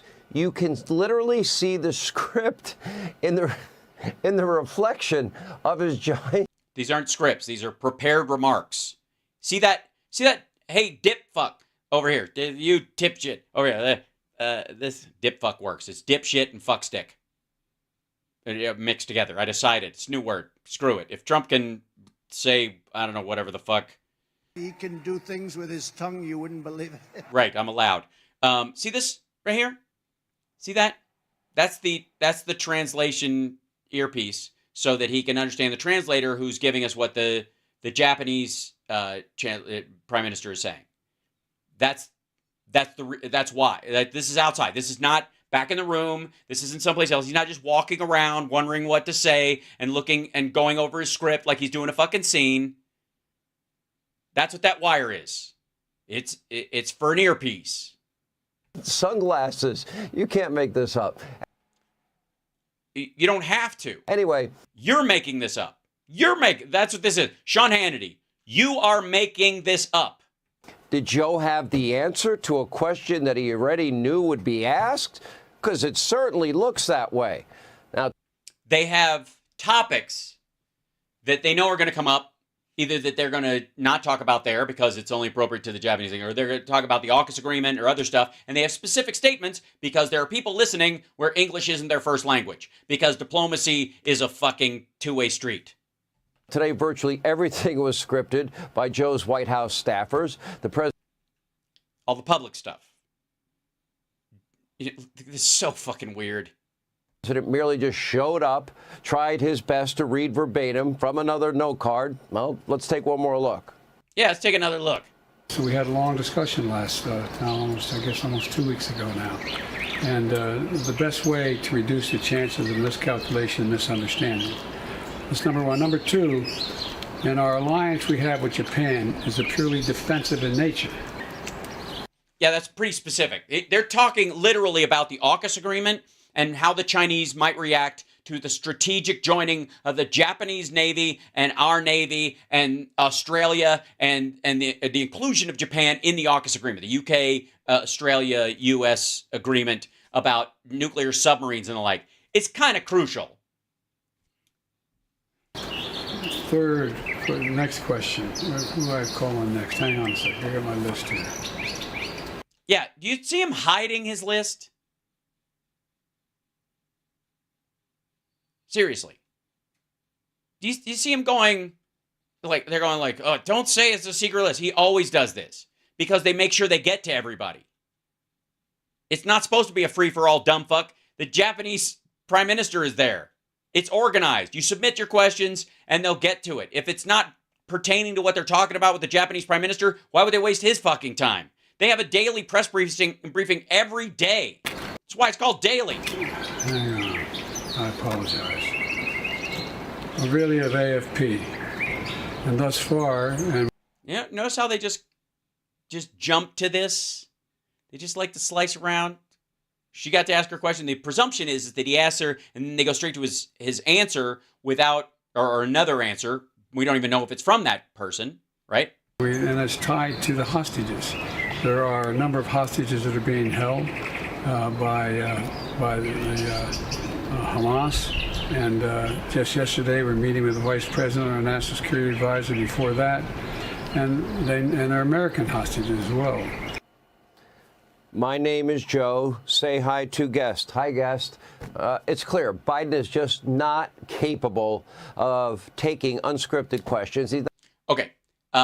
I don't want my president, while the Japanese prime minister is there, freeballing answers about about nuclear submarines and hostage negotiations. They are, if they're threading a needle and that needle misses and some hostages fucking die because of it, which absolutely can happen, that's on Sean Hannity now. I'm just going to say it. If statements from the White House are misread at any point. That's how Sean Hannity wants it. And so if they misread, we took what they meant as that they're going to attack us, not that they're working on this. And the president may have misspoke about this. We don't care. We're just going to kill a hostage or two.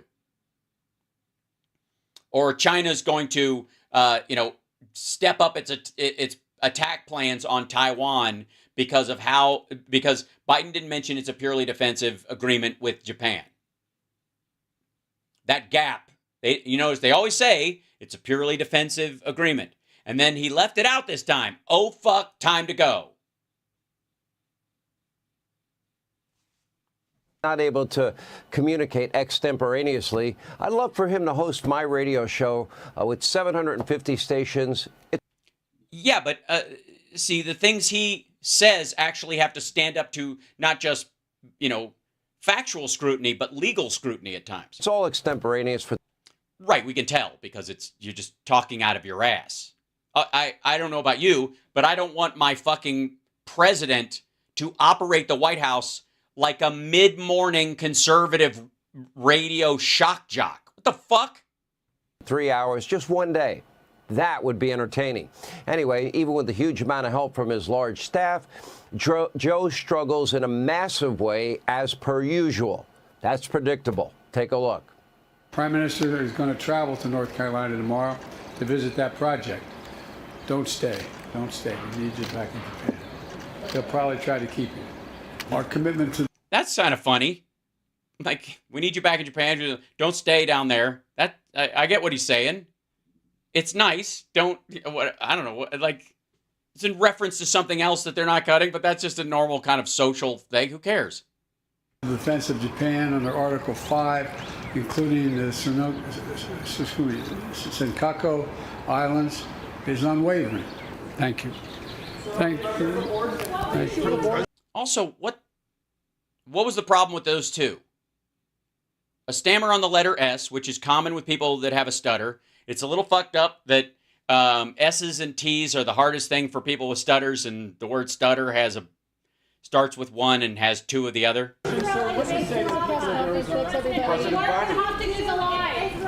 Yeah, by the way, the translator, they have a feed that's his translator and the other person's translator. Sometimes there's an overlap so he can hear when it starts and when it stops. So the translation in his ear probably has a bit of the feed of what the questions being yelled are being mentioned to the prime minister just in case they go to him. Why didn't everybody holler at once? Right, that's what he's talking about. Elect me. That's funny. I'm in the 20th century, 21st century, not back then. What happens when China reunites, as they call it, or has reunification with Taiwan? Well, I mean, you mitigate that possibility by talking about the Japanese relationship with the United States in a purely defensive capacity, and you expand, your defensive capabilities to protect it by including the Japanese and their Navy in this process. And so that's what. Anyway, by the way, also what happens? The Chinese lose 1 million soldiers in 24 hours. Every day, a struggle for your president, especially on those rare occasions when the president is forced to work for more than a few minutes.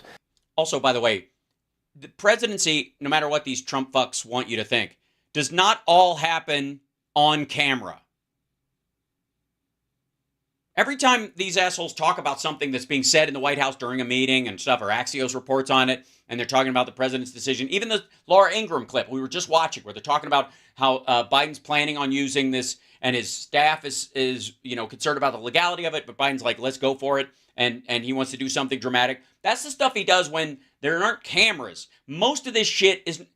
The presidency's not a fucking TV show. And Donald Trump was very upset to find out that that was true. Now, in contrast, President Trump is constantly working, communicating with the American people. Is he working and communicating? Yeah. And today he was in the great state of Georgia, in Atlanta. So you're going to show the stuff he did midday. Where he answered a ton of questions. Yeah, but, in fairness, Biden had a thing in the morning. He had stuff in the afternoon all day, and then he had something late at night. I'm sure you're going to show the whole spectrum. On a variety of topics during an impromptu press conference. He then visited a local... Gee, I caught that. Is there any chance you watched the whole thing, Sean, where he just fucking wanked out in front of them a bunch of talking points he says all the same, like all the time? It's like muscle memory in his jowls. Chick-fil-A, where he was warmly... That's where he was warmly greeted. What are they going to do? Get the fuck out of here? What do they want to do? Get a bunch of maggots to burn the place down? Greeted by the staff and... It's a Chick-fil-A. Why wouldn't they? Customers, and this very enthusiastic supporter and pro-Trump organizer. Yeah, and it could have been any Chick-fil-A. It could have been any chicken place. He just walked in, and nobody was expecting it. It wasn't prearranged. They hadn't scoped it out, and they certainly didn't bring any people there that were working with the campaign already or whatever, or that are, hit, quote unquote, as Trump likes to call them, my African American, people like that they can prearrange that just happened. Hey, are you a Trump supporter in this particular demographic? Would you like a snack and a photo op with the president? We'll just plant you there and you'll just go, what are the odds I happen to be here, right? Oh, and he also gave away free shakes to... No, he didn't. His campaign purchased them with campaign funds that came from donors. The campaign bought the campaign staff food at a fast food place because he's a fucking cheapskate. Again, I thought this motherfucker was a billionaire. And then, he tried to buy votes with fucking milkshakes that it's not even out of his own fucking pocket. People that were there. Take a look. But, by the way, he buys shakes for everybody. Biden buys ice cream for everybody. It's a fucking national disgrace. No matter what the media tells you, Mr. Trump, we support you. We support you, Mike. Okay, 4 p.m. We've been 4 p.m. Come here, let me give you a hug.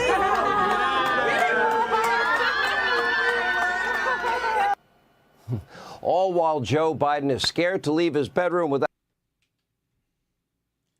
You just were bitching that he was having ice cream or traveling the country when he was doing... oh, God. It's so lazy. Out a giant cheat sheet telling him where to stand, what to say, who to answer questions. Yeah, because Trump's staff corrals him with ego. There's going to be a lady there, and she's going to say how much she loves you, and then you just give her a hug, and we're going to get pictures of it. Okay. It's a total setup, but it'll work with these people. That's the Stephen Miller conversation. What to do when it's time to say goodbye? Well, from President Trump, he's having real... Also, as much as Sean might be confused about this, the Japanese prime minister, his first language is Japanese, and he speaks some English. Now, Sean might think that most black people can't speak English, but that's not on par with someone who has limited English ability from a foreign country who's a prime minister. Just saying. Sean's bigotry notwithstanding. Conversations with Americans every day. Unlike Biden, Trump is not afraid to answer tough questions. That's because Trump's... Really? Did he talk about the Stormy Daniels case right here in front of Melania? Or? Policies, they actually worked, and he's not a cognitive mess. But in the last 3 years... Why didn't you play the answer? He's not a cognitive mess. Heard that Saudi Arabia and Russia will repeat your... That was in a teleprompter, too. That was in a teleprompter. Whatever the fuck was there. Heard that Saudi Arabia and Russia will repeat your... He was reading from a teleprompter. Here's the current administration's policies. They have, frankly, pretty much wrecked the country from... Shut the fuck up, you rich bastard. This dude makes $30 million a year? And his stock, I guarantee, this motherfucker has index funds and buys in on all the stocks that are raging right now. Jesus Christ. The only hope we have that this motherfucker's even seen a dent in his wealth lately is that he more than likely invested in Truth Social. But I guarantee he bought 2 shares so he doesn't have to give a shit, because look at this. Meanwhile, I guarantee, if anything, Sean Hannity's lost money on crypto. which, by the way, is the currency of human traffickers. Fuck crypto 1,000 times. Crypto is how nerds park their money thinking some idiot will spend more for it than they did and they'll be able to sell it as an internal commodity, but it's not a currency. The only people who use it as a currency are drug runners, gun runners, and human traffickers. Slash Kremlin slash Iran slash Chinese billionaires trying to escape. Border to border, Joe cannot run on his record because everything is gone, well, catastrophically wrong. Oh, by the way, I know you're thinking, what about the unemployment rate and the job growth and that kind of stuff? Why? I mean, it's the economy's doing so well, the Fed can't even lower interest rates. I mean, they want to do it, and they've been thinking about doing it. They're trying to create a strategy when they can actually do it, but they can't do it because the economy's still hot. People are still buying shit. People are still going places. People are still buying concert tickets, and there hasn't been a dip in spending at all. And continues to get worse. For example, today we found out that inflation. Why is inflation? Consumer prices rose 3.5% in March, and underlying price pressures remain strong. Why? Because people still have spending money. Because it has nothing to do with monetary policy. It's supply shock. Things cost more when you don't use slaves.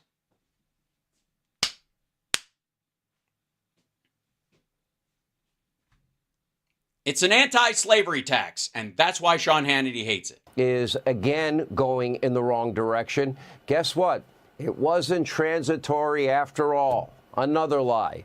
Yeah, it is. It's just a longer scale because the transitory people were talking about it in terms of monetary policy because they were under the belief that somehow printing a bunch of money, $6 trillion to fill a $22 trillion hole it would have the same monetary effect as printing $6 trillion when there was no giant catastrophic pandemic taking over the world. How fucking odd is that? They thought, I don't know, every time we do quantitative easing in the past, it affects inflation on a monetary level. Well, guess what, fuckwad? There's no way you could patch a $22 trillion hole with $6 trillion. So what's causing inflation to go up? Reshoring of factories and the ending of just-in-time manufacturing and supply chains going straight to China. The elimination of China from our supply chains in practicality for things we actually fucking need takes time and money. And that's why it's transitory. 3% is not special, by the way. He's desperately trying to make this. They know it's going to be 2.5 or 2.2 by the time we reach November, and it's driving them crazy. Meanwhile, abroad, tensions between Israel and Iran are now escalating. This comes just a few short days after Joe abandoned Israel. Oh, he did? He abandoned Israel now. Hey, all you folks, uncommitted, all the uncommitted folks. This is the messaging on the right from this. And these people want the same thing you want. You guys and this guy both want Trump in office so they can carpet bomb Gaza and start from scratch. A knife in their back. A knife in Israel's back because you don't, I don't know what, give Netanyahu a green light to do his worst? Not have the rules of engagement that, have the attitude about rules of engagement towards Israel that Trump had everywhere else? Get the fuck out of here. To appease the radical base that is now the modern Democratic Party. That is their party, which at the end of the day. Oh, and there's Mike Johnson with him. Look at him. Is now. Look at Biden walking down a flight of stairs after meeting with the speaker, 81 years old, no handrail, no nothing. Helping. Look, and he's looking at the guy next to him. That's the first gentleman. And Mike Johnson's staring at those steps. Terrorist group Hamas that literally attacked Israel not lose the war that they started. His radical base insisting that Biden leave our closest ally hanging out to dry as they battle Hamas terrorists. No, not leaving them out to dry. The funding's still there. They're not even acting in any way where we'll deny them the ability, say, to have the Iron Dome or any of that stuff. We're just supplying the Palestinian people with food.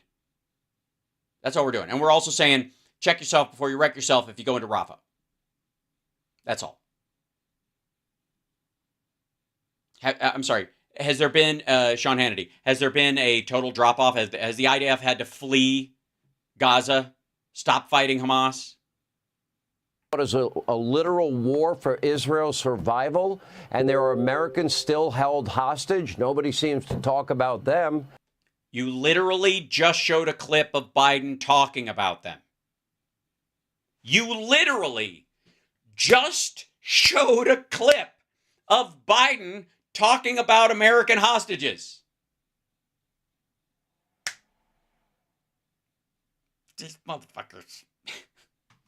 Needless to say, Biden cannot run on his record. Yeah, he can. He can't ask the question, are you better off than you were 4 years ago? Well, without laughing. Jesus Christ. Hey, Sean, think back to April of 2020. The only understand this.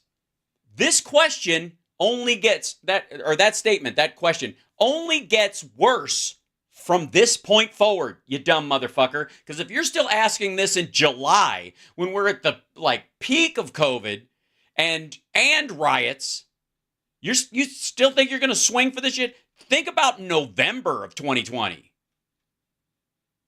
Are you better off? Yeah, I can vote in person. Can't run on his intellect.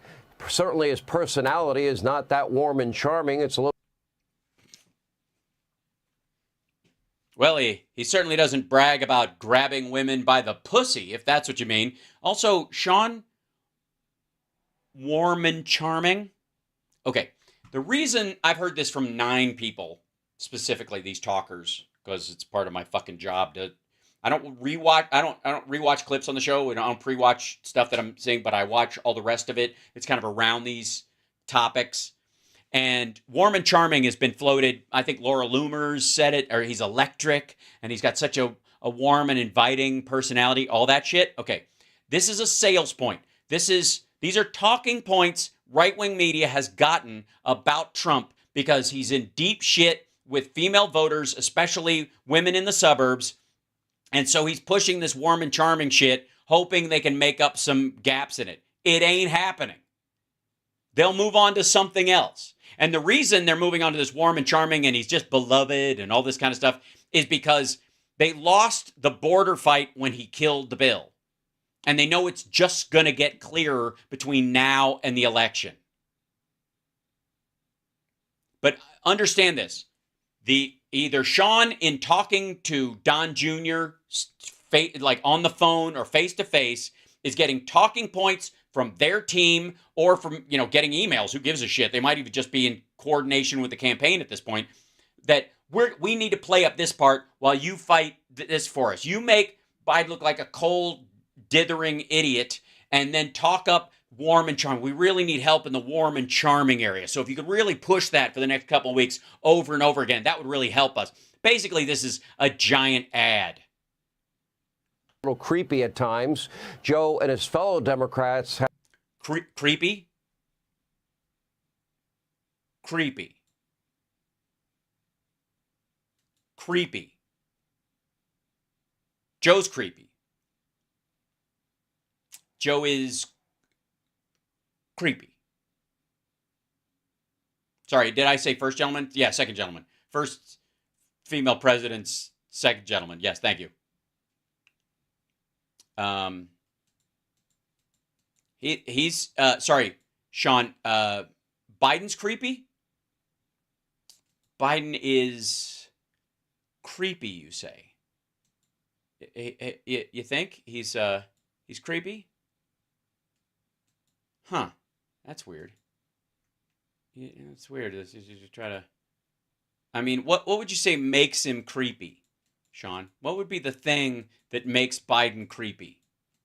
Like, trait-wise. What is it? All the still photos of him leaning over to say something to a kid that you wait till he blinks, take a still shot of that blink and then say he's sniffing people, and you can't play the whole clip because it's clear that he's saying something and going, don't be nervous, it's fine, he's being grandfatherly. But you guys are like, he sniffs his, like, kid's hair, the whole thing. Meanwhile, hold on, let's compare it. Let's compare and contrast that. Still shots, still photos of Biden apparently sniffing hair. And let's see, Trump, sorry, let's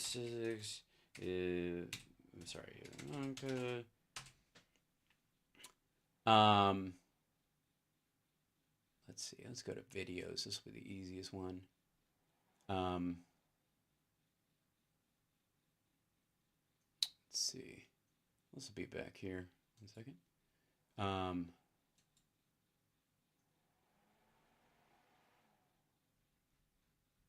Yeah, I want to find the actual video of it though for you. There you go.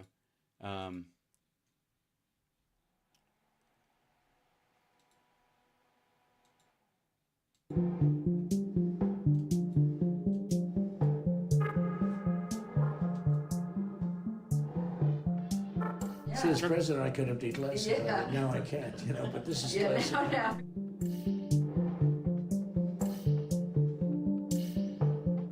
He said that I wanted to attack Iran. Isn't it amazing? I have a big pile of papers. This thing just came up. Look. This was him. They presented me this. This is off the record, but they presented me this. This was him. This was the Defense Department and him.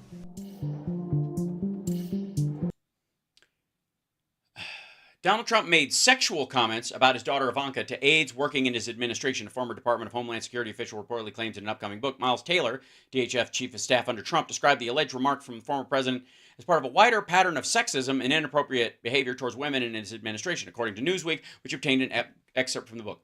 Aides said he talked about Ivanka's breasts, her backside, and what it might be like to have sex with her. Remarks that once led John Kelly to remind the president that Ivanka was his daughter, Taylor wrote, recalling, remember this? You guys remember this, right?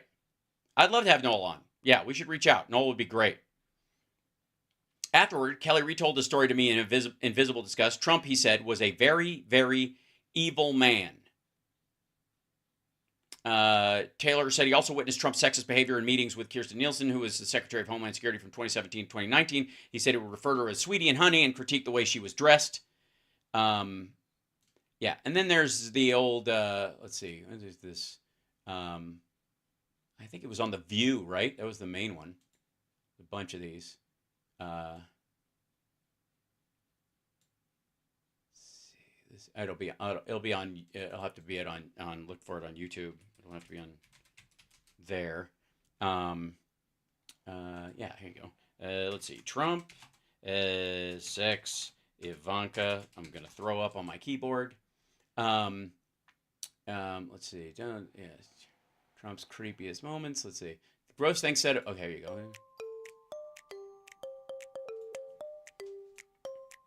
It would be really disappointing. Not really. But it would depend on what was inside the magazine. He goes, being asked what it would be like if she posed for Playboy. It would be disappointing, not really. Meaning, I'd love to see it. I don't think Ivanka would do that inside the magazine, although she does have a very nice figure. I've said that if Ivanka weren't my daughter, perhaps I'd be dating her. You know? Oh, it's so weird.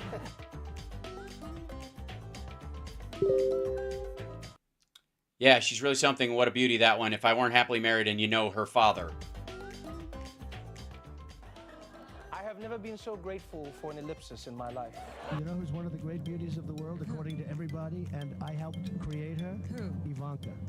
My daughter, Ivanka. Yeah. She's 6 feet tall. She's got the best body. She's hot. She's got Marla's legs. We don't know whether or not she's got this part yet, but time will tell. Well, I was going to say sex, but I can't relate that. Yeah, super fucking weird. Tell me about creepy again, Sean. Sorry, whoops, that was the wrong video. He would be have resorted to pretty wild scare tactics. For example, I have a few of them. Biden recently tweeted, quote, Trump doesn't trust women. and that he, quote, despises Latinos, and that he's trying to rip away health care from Americans. Yeah, that's all true. That's all materially true. And kill millions of Americans. Stop right there. By the way, trying to rip away health care from millions of Americans, and you could be one of them. You do realize it's on screen and we can read it, right? You do realize that, Sean. Is your staff fucking with you? If you're going to misquote it, or you're going to say this was the worst part, show the fucking thing on camera. Don't add your own version of it when we can actually see it. He's trying to kill you. That's what Joe Biden is running on. Weren't you mad at Adam Schiff for paraphrasing Trump? Biden also accused Trump and MAGA of trying to take away our freedoms. Yes. Obviously, you don't mean you, because mainly it's women that you've been hearing about, and you don't give a shit, and you're certainly not a minority, Sean, so why would you care? He also accused Trump. And by the way, he's like, our freedoms. Yeah, you're what, freedom to pay zero in taxes and make $30 million a year? Trump of, quote, exploding the national debt. Right. Threatening to cut Social Security and Medicare. Which he did. Passing a national ban on a woman's right to choose. Right, which he did. None of this is even remotely true. It's specifically true. Women are now second-class citizens in America until we pass a codified bill making Roe v. Wade the law of the land. The right to privacy literally is it only applies to men at this point. And if a woman wants to move from one state to another in the United States, she has to make a judgment based on which rights she wants to keep and which rights she will lose. Men don't have to do that. If I got offered a job to shoot in a state, I don't have to wonder if I'm going to get medical care for myself on any issues at all.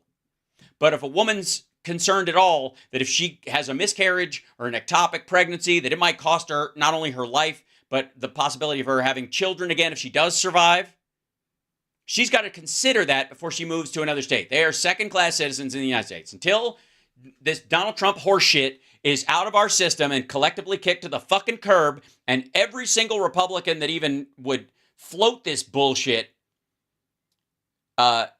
it's all hands on deck. Period. And if uncommitted, I'm talking to you. The same motherfuckers who were like, I don't know, maybe Trump will shake things up, and Hillary's a bitch, and I don't like her. Fuck you. This is on you. This battle wasn't lost when the Supreme Court ruled on it. That battle was lost when you guys were like, I don't know, maybe I won't vote this time. I don't know. Every time you hold your nose and walk away, it gives them more ground. And look what they did with it. Look what they actually did. I'm not talking about the potential, the possibility, the maybe, what do we know, possibly if something, no, specifically, what have they run on? What do they do? This is what they did.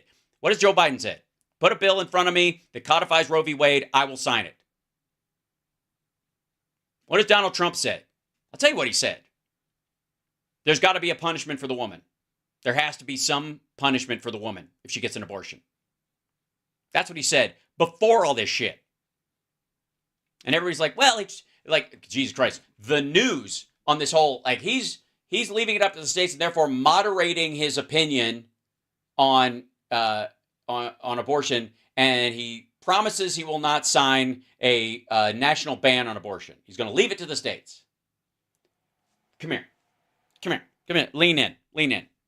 He also promised to love, honor, and cherish till death do us part Ivana, Marla, and Melania. One of which fell down a flight of stairs and is now buried on his golf course without a headstone. Pardon me if I find his promises dubious, unless you know something about Mexico paying for the wall that I don't. Fucking please. Joe is lying, but that's all he has, and it gets worse. No, he's kind of got a raging stock market, great jobs numbers, rising wages that are outpacing even that higher inflation rate, because wages were increased by 4.2%. One of the reasons why it was at 3.5%, one of the reasons it went up is because wages grew as well. And that kind of inflation often will chase rising wages. More people have more money to spend because they've got jobs that are giving them more money, which you're not going to fix, by the way, with economic policy. You move a factory back here, suddenly it's a bunch of people who had jobs, wages that didn't exist that now exist. Take a look. My predecessor and his MAGA friends want to, I love the phrase, the language they use, they want to terminate the Affordable Care Act. Terminate. Well, guess what? Killing millions of Americans, take them off of health care. Take a look at the things that they're rolling back. Remember I said ages ago, you know, they, in their minds, they want to bring slavery back. Donald Trump talking. Well, technically, if you still want the same prices you got in China before all this bullshit, you kind of do. I don't know if they want to bring it back here, but they're fine with it everywhere else, as long as the shirts are cheaper and prices are low. He uses phrases like, you're going to eviscerate the Constitution, he's going to be a dictator on day one. If it's a Trump reelection, Zelensky has legitimate reason to be concerned. My sense is That's oh my God, the draconian language. Donald Trump would hand the keys over to Putin. Why? Right. Why fight when you can just get the keys from a new American president? Recent reports that if reelected, Trump will seek to retaliate against his political opponents as well. Yeah. Now, don't get me wrong. He's not going to get reelected. Also, but we have to show the Republicans who are with him the fucking door. Meanwhile, he promised to, like, he was chanting "lock her up" and all that kind of shit. Just because he wussed out on Hillary, don't pretend that the people around him aren't going to try and gin up an attack on the Biden's post presidency. Won't happen. But Donald Trump will sign a national abortion ban into law if he is elected president. Agreed. And Republicans control the Congress. Continue to build on infrastructure, on bringing high-tech manufacturing back to the United States, on a clean energy revolution. That'll all stop if Donald Trump gets reelected as president. Right. I don't know why Sean Hannity's showing this clip. Maybe he just needs a moment to vape, so they're just running an extra long montage. I believe if Donald Trump were elected next year, that he would try to stay in office beyond a second term, that he would never leave office? There's no question. You think he would try to stay in power forever? He's said so. Absolutely. Anyway, kill Americans, bring slavery back. He's going to be a dictator. He's saying it. He said it on this show. Yeah, and he didn't walk it back, dummy. Yeah, I'll be a dictator for one day. No. On day one. Don't clean it up for him. Just roll the clip. On the border and bringing oil production back. Drill. How do you do that? What do you mean back? Back to what? Back down? It's higher than it's ever been. That's all he said. After more than 3 years in office, Biden has nothing to show. I agree. I'm a dope. I'm sorry. I think you're confusing the passage of the infrastructure bill and everything that goes along with it. The Chips and Science Act, which is the greatest factory reshoring act that's ever been written, and the total pivot on American manufacturing relationship with China, which puts all of his bullshit tariff tap dance to shame, and rising wages and better union representation and all that kind of stuff. You're mixing that up with Truth Social stock. Other than a burning hatred for Donald Trump, now desperate will say he's trying. I gotta say, I disagree, because I honestly don't have a burning hatred for Donald Trump. I find him disgusting. It's different. There's a burning hatred that could be reserved for, like Stephen Miller and Jason Miller and people like that, because they're younger and they got more years ahead of them and they could do a lot more damage if they got the opportunity. But Trump is a fucking mess. I find him gross and pathetic at this point, but I don't have a burning, I hate him, I don't like him, but I don't have a burning hatred about him. It doesn't keep me up at night, okay? It just doesn't. I got better shit to do with my life. I reserve my, and again, hate versus burning hate is my point here. I don't wake up every morning consumed with my disgust or hatred for this dumb motherfucker. I mean, it's part of my gig to dunk on him until he's no longer an issue, and then I can go back to being a wonk. Trying to kill you. What happened to keep your doctor, keep your plan, save $2,500 per family per year? Obama. Yeah, the only case where that wasn't true is where your doctor wouldn't be part of a plan that paid for your emergency room visits. Care, the promise. Millions of you lost your plan. No, they didn't. Lost your doctor. They had to transition to another plan, and their doctors came around. You're paying 250% more, and nearly half the country has one Obamacare exchange option. How's that working for you? That's because red states limit them. And the people... Wait a minute. Hold on. Listen to this again, real quick. Lost your plan, lost your doctor, you're paying 250% more, and nearly half the country has one Obamacare exchange option. You still have all the private options. This reminds me of that joke about the two ladies at the buffet, and one of them goes, or at dinner, at this, like, I guess it was a charity dinner. One of them goes, "The food here is terrible," and the other one goes, "And such small portions." That's what this is. Hey, asshole, if your argument is that it's shit, why do you want more options? You want it gone. If they only have one option, when you don't want them to have any option, they can still buy health insurance the old-fashioned way if they can afford it. How's that? And by the way, you know why? For the record, you want to know why? You want to know why? Why they only have one in some of these areas? Small states, almost no, tiny populations. A good portion of the state, almost the entire portion of the fucking state, is middle class or higher. States like Wyoming, where there's a lot of rancher money and stuff, but there are very few like working poor in some of those states, simply because you'll die. You're out in the middle, like the cities can't sustain you. The towns are too small. Nobody, you're not getting, other cities like ones in Texas aren't shipping their homeless to you and dropping them off. And if they do, they go into the woods and you never see them again. They don't land at Skid Row in Los Angeles, for example. And the reason there's only one is because there's only one class of financially poor people, and they all qualify for the one plan. Everybody else can afford their own private plan or higher. Working for you, and the people on. It's working very well. What happened to my knuckle? I don't know. What happened? Which knuckle? You mean this one? That guy? I have 3 screws in that. I've had that forever. By the way, for the record, when I got surgery on it at Yale, they said you'll never be able to close your finger past there. So it's got 3 screws in it. See that? There's one in the middle and 2 on either side of it. That's the deal, okay? And then they said you'll never be able to shut it. Thank you, acupuncture.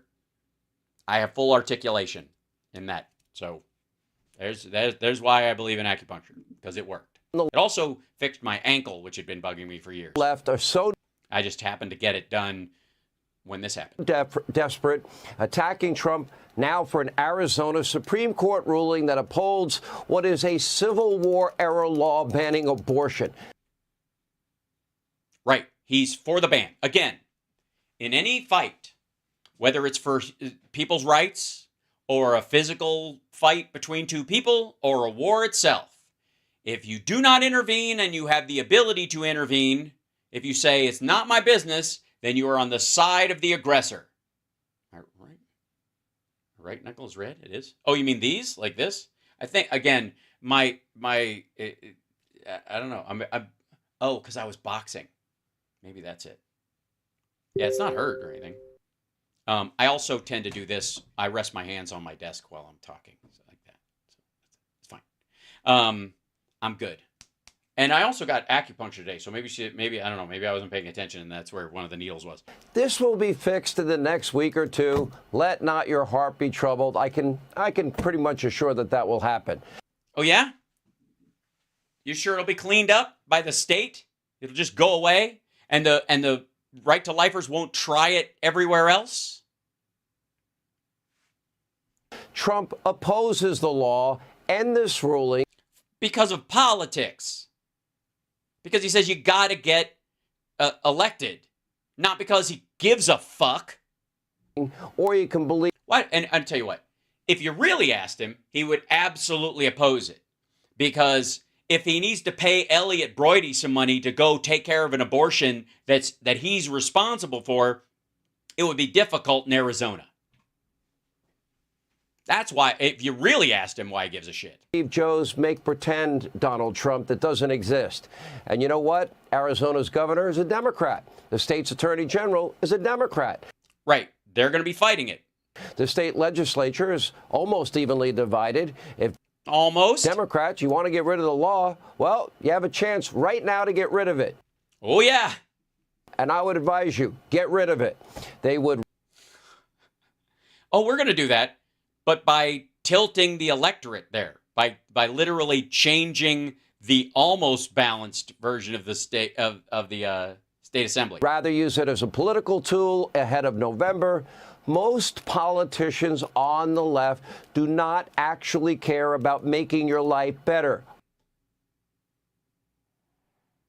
Yeah, we just passed more environmental regulations because we want Al Gore to like us, not because people should have clean water and clean air. What? Otherwise, they'd be screaming bloody murder about the clear and present danger that Joe is creating at our border. Didn't a bill get crafted by Republicans and Democrats, bipartisan, that would solve a bunch of this? And didn't Biden say, bring it to me and I'll sign it? And didn't Trump say, kill it? By aiding and abetting over 10 million illegal, unvetted immigrants that Joe's allowed into the country from countries like China, Russia, Iran, Syria, Egypt, and Afghanistan. They only care about winning elections and holding on to power. How would that help them win elections and hold on to power? How? Hey, fuckwad, try to remember which side of the bullshit bigot talking point you're on. You can't sell this whole, they're trying to replace all the white people with Hispanics and brown people, and then go, Joe Biden wants the place flooded with Russians and Chinese and Syrians and some shit. It doesn't even match with your fucking conspiracy theory. And the proof is in the pudding. I don't think Biden likes pudding. I think he likes ice cream. Take a look at cities and towns. Hey, man, if this was a real problem that was everywhere all the time, you wouldn't have to play this same shit over and over again, would you? You know what I mean? Imagine someone saying, oh, my God, every driver is crazy. People don't know how to drive in the United States. And every time, to prove their point, they show you a car wreck from 3 years ago. Imagine that. Right? Imagine if somebody's selling you on the idea that something is rampant, that, oh, by the way, that things are always cheap at the store. This one store has the best prices. And the way they tell you that they have it is they show you a sales coupon from 6 months ago. See? The prices are so good there. Well, this coupon's not good anymore. They're back to the normal prices. No, this place has, they're like basically giving it away. Yeah, but this ended. Well, yeah, and it was only this one store. No, it's all the stores. No, it says only at this particular local store. It's not good at all Wegmans. It's only good at this local. It's got their address on it. It only happened there once. What do you mean? It's a coupon. God damn it. Democrats have enjoyed one-party rule for what? Decades? They're the most violent, most disorganized, most expensive places in America. Okay, this is the argument. There's more violence in big cities. Okay, there's more violence everywhere. There's more people, just by volume. Per capita, not so much. Also, yes, there is more crime in big cities. There's also more coffee and sex and theater and traffic and Starbucks and pizza places and apartments with city views. What are you talking about? And in just 3 years under your President Joe, the entire country has started to mirror all of that chaos. No, it really hasn't. In 208 days, you have a golden opportunity to choose somebody warm and charming, who occasionally grabs women by the pussies and has this weird thing about having teenage girls from a local cheer squad dance for him on the lawn of Mar-a-Lago occasionally, and has never owned a house where he's lived for any length of time that he spends real time at that's less than a 9-minute car ride from Jeffrey Epstein's properties. Choose a different path forward. Hey, Sean Hannity. Okay, thank you, chat room. Just in case you guys are wondering what the fuck I'm talking about, which is entirely possible. If you're new to the show, by the way, hit that like, subscribe, give a thumbs up, share the show. Let's see, it's under, was it under politics? I think I put it in here, under the Trump dump. Yeah, it's down here.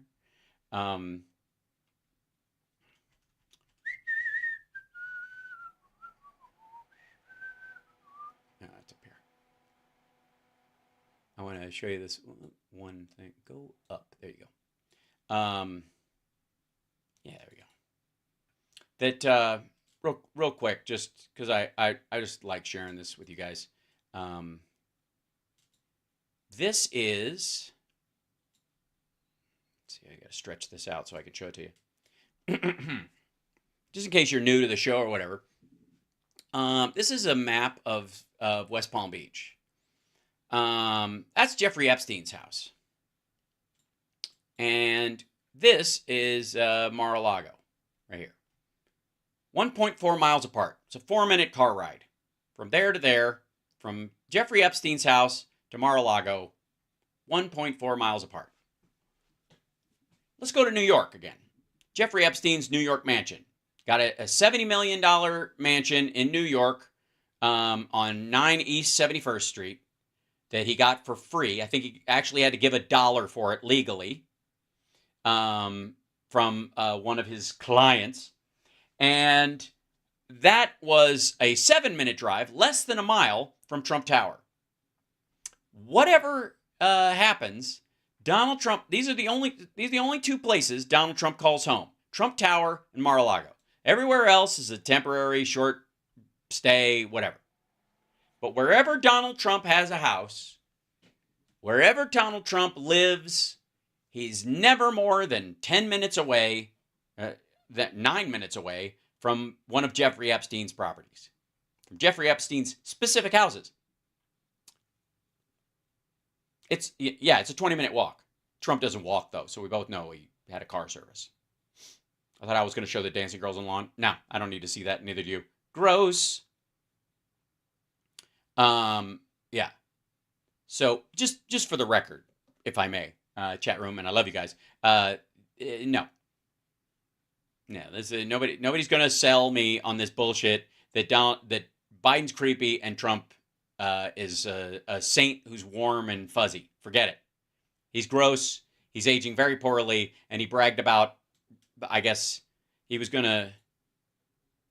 I don't know. Fuck his daughter. This country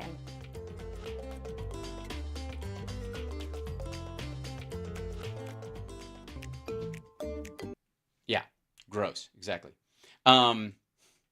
So speaking of gross, ladies and gentlemen, now I watched more of the FISA committee hearings and the like, and boy, oh boy, are certain members of the Republican Party really nervous that FISA will get passed again in its normal setup, and that they won't get a heads up, because that's what the law includes. By the way, let me remind everybody that one of the biggest sticking point, and Rep. Massey from Kentucky brought it up, that had been introduced into the amendments to 720 of FISA, was that if Congress people are found to be in the communications with someone who is a target of intelligence, be it a world leader or a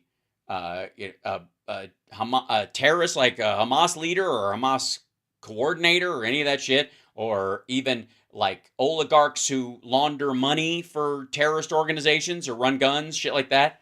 If they put a little thing in there that if you and I end up in that person's email, fuck us, we just get to go along in the dark until the ATF or whoever shows up at our door.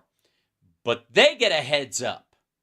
So I guess they can switch channels and talk on a more discreet channel. Like, oh, they know this number, and you can tip them off too. You go, hey, they know we're talking, so let's switch over to channel 3. So let's, obviously Matt Gaetz is very concerned, and I can't imagine why. Let's find out.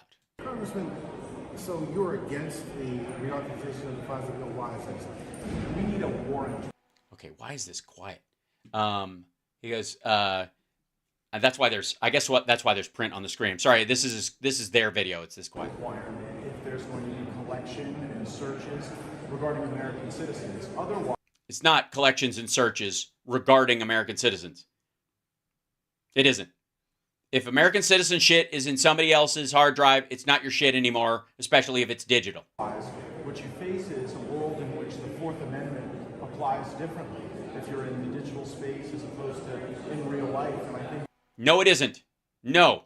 As a matter of fact, it makes it exactly like the physical space. Because I got news for you, motherfucker. If they bust in on Osama bin Laden's compound and they find a bunch of handwritten letters from Matt Gaetz, I got news for you. They don't have to fucking ask anybody. There's not even a question. Right? They just get to like tear open the fucking envelopes and look at this shit. I don't even let him know. In the real world, that's the problem. He's like, fuck, like we have these extra weird digital protections, and so we can't write, physical stuff because they'll find it, and if they find it, we're in deep shit. So I'll send them an email, and then I'll run interference on my own emails, make sure they don't have a right to look at them. because more Americans live more of their lives online, and this. Yeah, on like using things like Venmo, which I have, by the way. If I don't say it, there's a Venmo right here. But whatever you do, don't put in the memo line for books or classes tuition. Don't put tuition, because Summer will get very suspicious.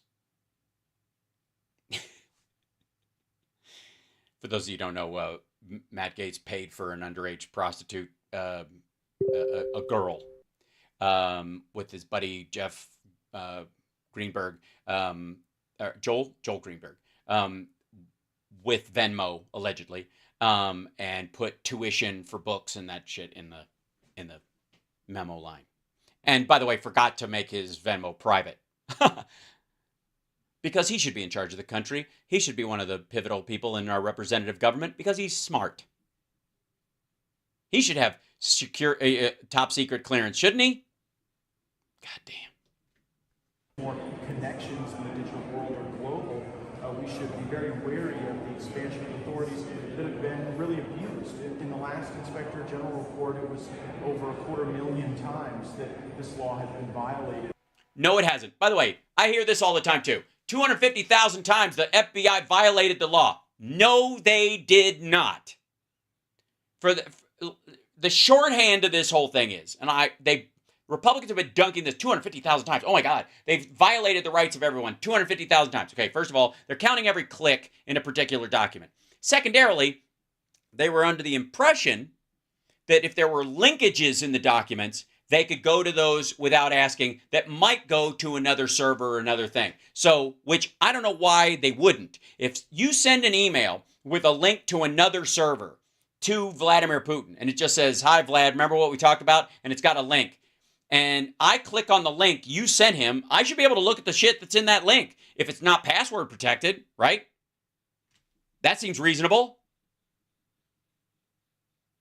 Right? It's like if you left a map on, if you put a map in an envelope under his door, and you slid it under Vladimir Putin's door, and we raid the place and we get that map, and you're like, you can't follow that map. You're not allowed to follow the map. It doesn't say what I was doing. It just has a map. You're not allowed to look where that map goes. Where that map goes is my private property. That's what he's talking about, which is fucking dumb. Okay. They set rules on it because Republicans were trying to make sure that they had cover. So they set a rule that said you can't do that. You can't follow these links past a certain point. And then, after they set the rule, they looked back on the number of times that activity had been done before the rule was set and said, you violated our brand new rule. You understand? Think about this in terms of the legality of it. I, all of a sudden, pass an ordinance making pot illegal, if you have it on your person in some town or whatever. And then anybody who was found with pot before, but the cops didn't arrest you, didn't do anything about it because it wasn't illegal at the time, now I'm going to charge you on all the times they found it before I made it illegal. And I'm going to say that before, like when we passed this, before we passed this new rule, people had violated our "you're not allowed to have pot on you" rule 250,000 times. That's right. It's ex post facto. Right. I'm trying to be as layman as I can, Eddie. Thank you. But yes, that's what he's talking about. They set this rule, and then they said this new rule we created. They violated. They went past this line 250,000 times where there was no line. Let me be clear. That's what happened.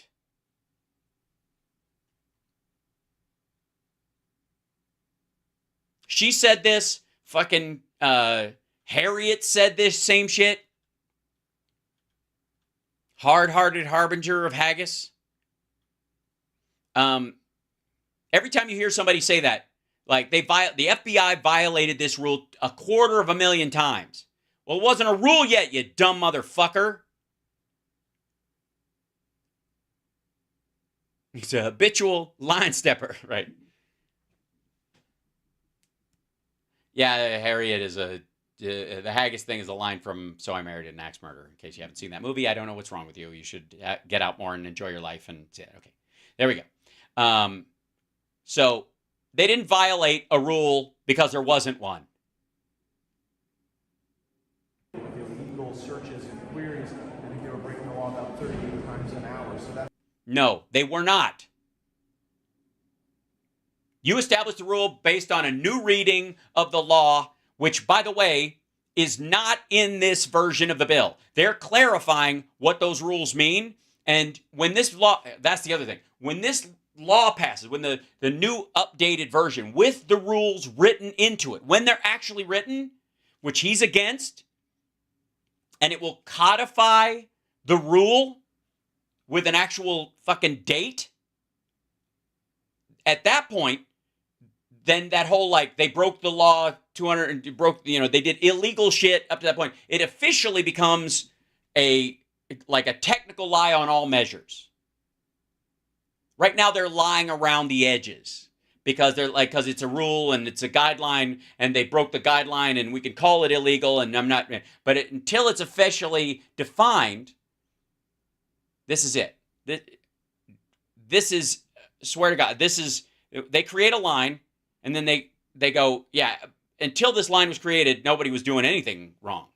Also, a huge portion of what they were doing is legal going forward. The modifications to the law don't apply to all the searches in this kind of situation. As a matter of fact, it opens up the doors to a lot of that shit because it should be open.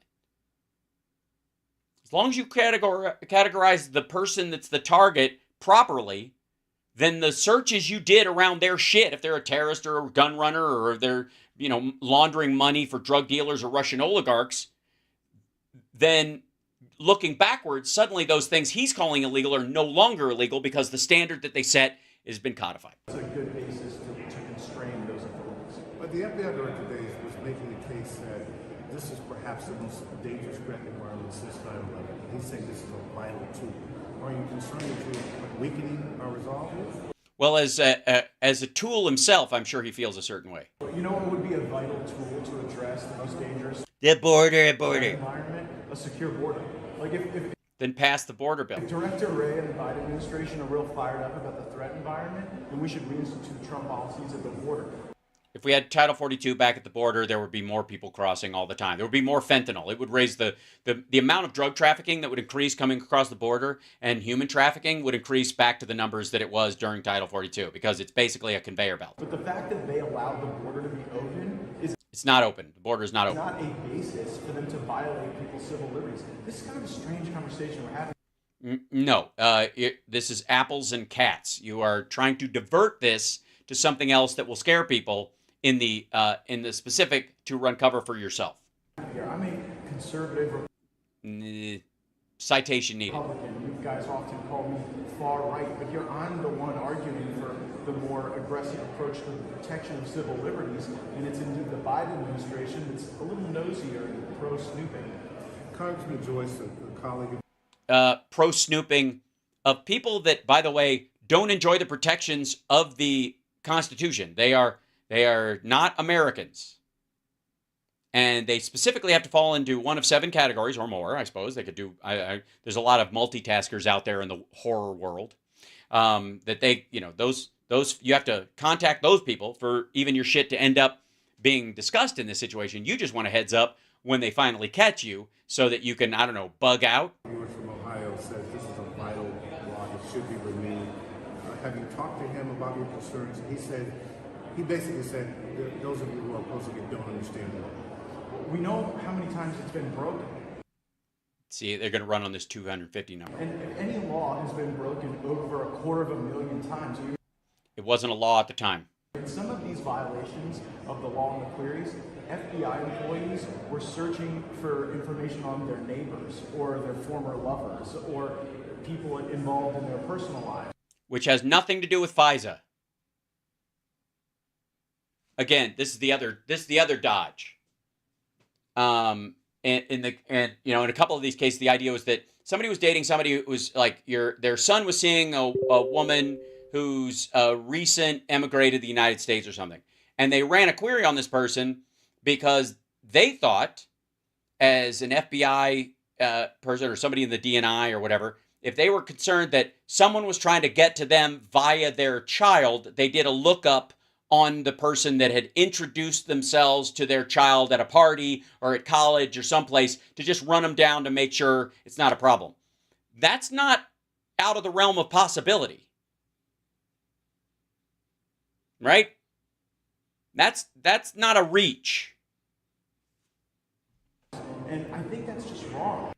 No, you think it's wrong that they're going to look in the right WhatsApp or like, I don't know what it would be, the what was the I forget the name of there's this one they use because I don't use it. Everything I do is overt instead of covert in that regard. But they, these like communication like kind of like Telegram was and WhatsApp was before they kind of became gentrified. They're always looking for the next one. Signal, thank you. That's what it was. Signal, yeah. Because Signal Intelligence, and they named it after that, and there you go.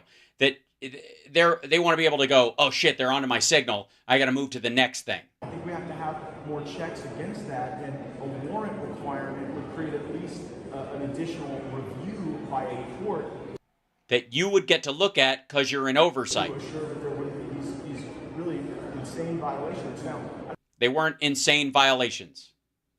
Again, it is not out of order. I mean, maybe there should be an extra step where they can go, I would recommend this. How about this? I'm dead serious.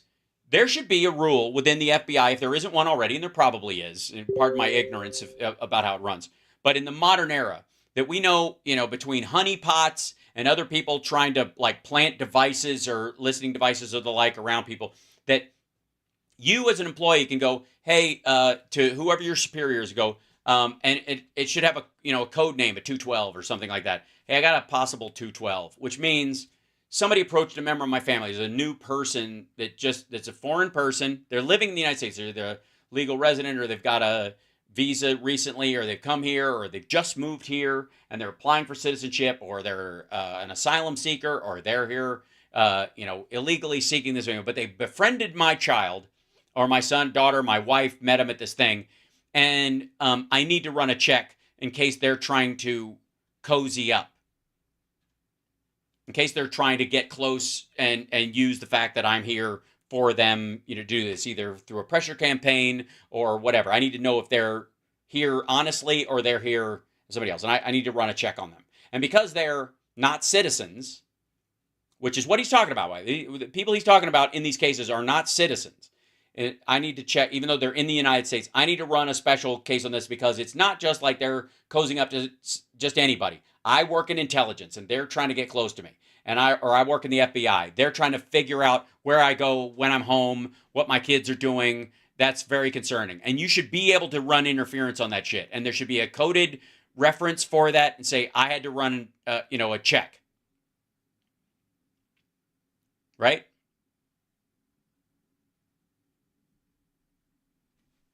And by the way, you can be abundantly aware that if you're not a citizen and you find out somebody's, their parents are in the FBI or something, you're like, oh, they might run me down. They might check and see who I am. And I wouldn't consider that outside the realm of possibility. Even if I was a citizen. Timothy McVeigh was a citizen. Jim Jones was a citizen. Right? David Koresh and everybody working there, they were citizens. Like Pastor Jeffries and all that, that crowd, they're all citizens. Right? Why would that be weird? I don't want people to think that if this were to expire, that we would automatically go dark on the 20th of the month.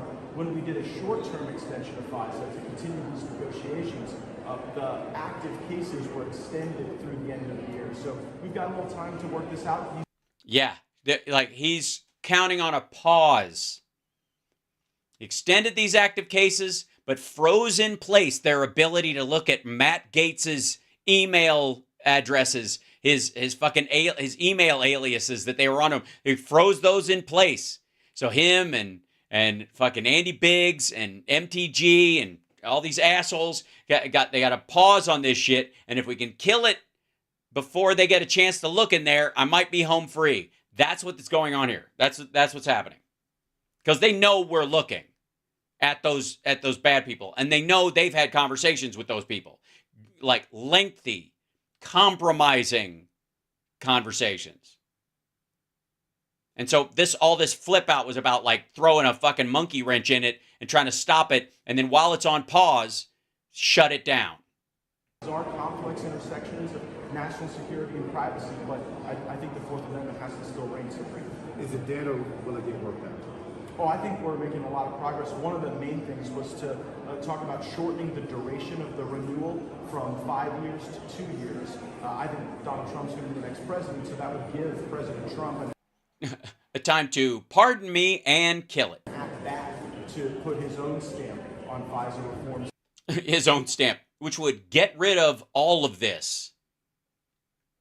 His own stamp? Did you read his fucking truths? Wait, hold on. Hold on. Let's see what Donald Trump's FISA reform stamp will be. Hold on. Trump.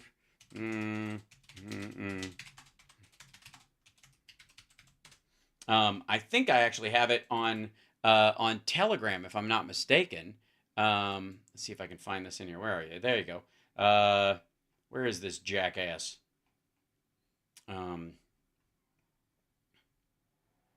There he is.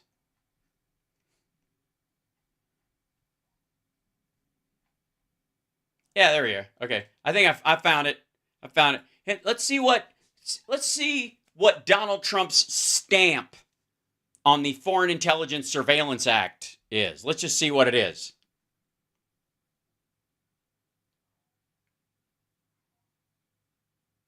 That's the stamp. There it is. Kill FISA, all caps. It was illegally used against me and many others. They spied on my campaign. 4 exclamation points, DJT. By the way, if I was him, I would start writing Trump because DJT is also the letters for his stock, and they're eating shit right now. I would do everything I could to not remind people that DJT and me are the same thing. And I think honestly, every time he thinks, "Oh my fucking God," DJT is at the front of his brain, so he had to do it. You know, like it just comes out. Fuck, oh my God, DJT is going into the shitter. There it is. Kill FISA. What was it? So he can, what was that again, Matt Gaetz? His renewal what? From 5 years to 2 years. I think Donald Trump's going to be the next president, so that would give President Trump an act back to put his own stamp on FISA reforms. Yeah, put his own stamp on FISA reforms, which is canceled. The previous version being considered just yesterday would have been a 5-year extension that would have functionally punted pass a theoretical Trump impeachment. So, Congressman, you recall that he initially. Yeah, but that doesn't mean you can't put forward laws to repeal it. You just won't get it passed because everybody thinks you're fucking dumb. He had some issues with it while he was president, but then ultimately it was in favor of reauthorizing the bill. What changed? I think President Trump was the most famous victim of FISA. He was certainly the most significant victim of FISA. He was not a victim of FISA. Consider the context of a presidential contest. But I think President Trump took the counsel of a lot of national security leaders in his administration who talked about the vitality of the tool. And again, we're not saying that the tool ought to entirely go away. We just want a heads up when it involves us. In this debate, our argument is that we want to make reforms as to the duration of the renewal and a warrant requirement.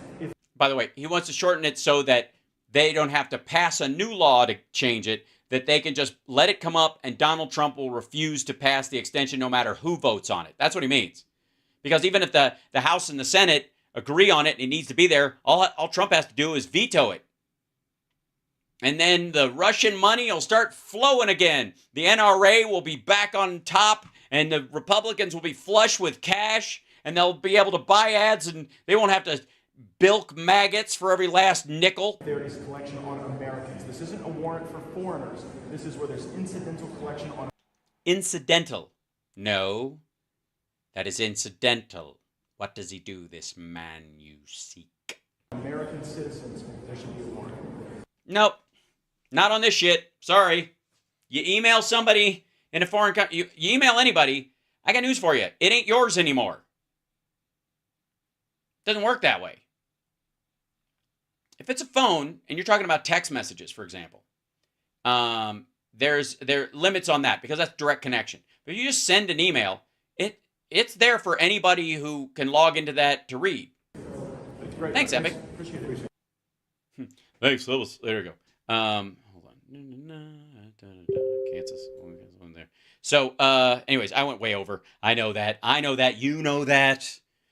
It's just a very popular show. I don't know what to tell you. I'm trying to do as much show as I possibly can. I just want you to, yeah. So, for the record, H-9 cruise missiles deemed the worst. Yeah, I mean, they're Republicans are responsible for every death that happened since we cut off funding. Just get used to the idea. But for the record, I will, tomorrow, regular shows, and then I bug off to, tomorrow I cannot go long. Tomorrow I cannot. Because tomorrow I got to catch a plane. As a matter of fact, as soon as I sign off, I can check into my flight because it's basically, it's like 6:45. So I will bug out exactly at 5 so I can get there because I got to take a guitar with me and I got show clothes and I got to pack a bag and then I have to have a carry-on and then I got to have the stuff from do my radio show. It's like everybody else just to get to show up with a little overnight bag and then get their outfit pressed and off they go and Mr. Drag gear all over the goddamn earth to show it up to be just because I got to show off and make my part of the Sexy Liberal Tour as big as I possibly can and add as much, production value as is physically possible. Fine. Hold on, dude. What was that? Hold on. Codec. Where were we? I saw that VC codec. I saw it roll by and I missed it. Oh, there you go. How you need to go on the I've Had It podcast. Okay. I'm glad to, I guess. So anyways, I've got a lot of shit. I got some packing to do. You know what I'm saying? So take care of yourself and take care of somebody else and beware of the kidney. Miss it while I'm on the road.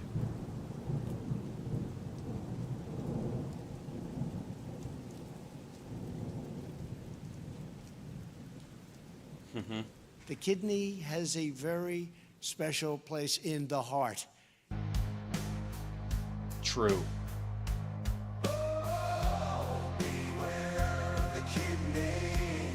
I will.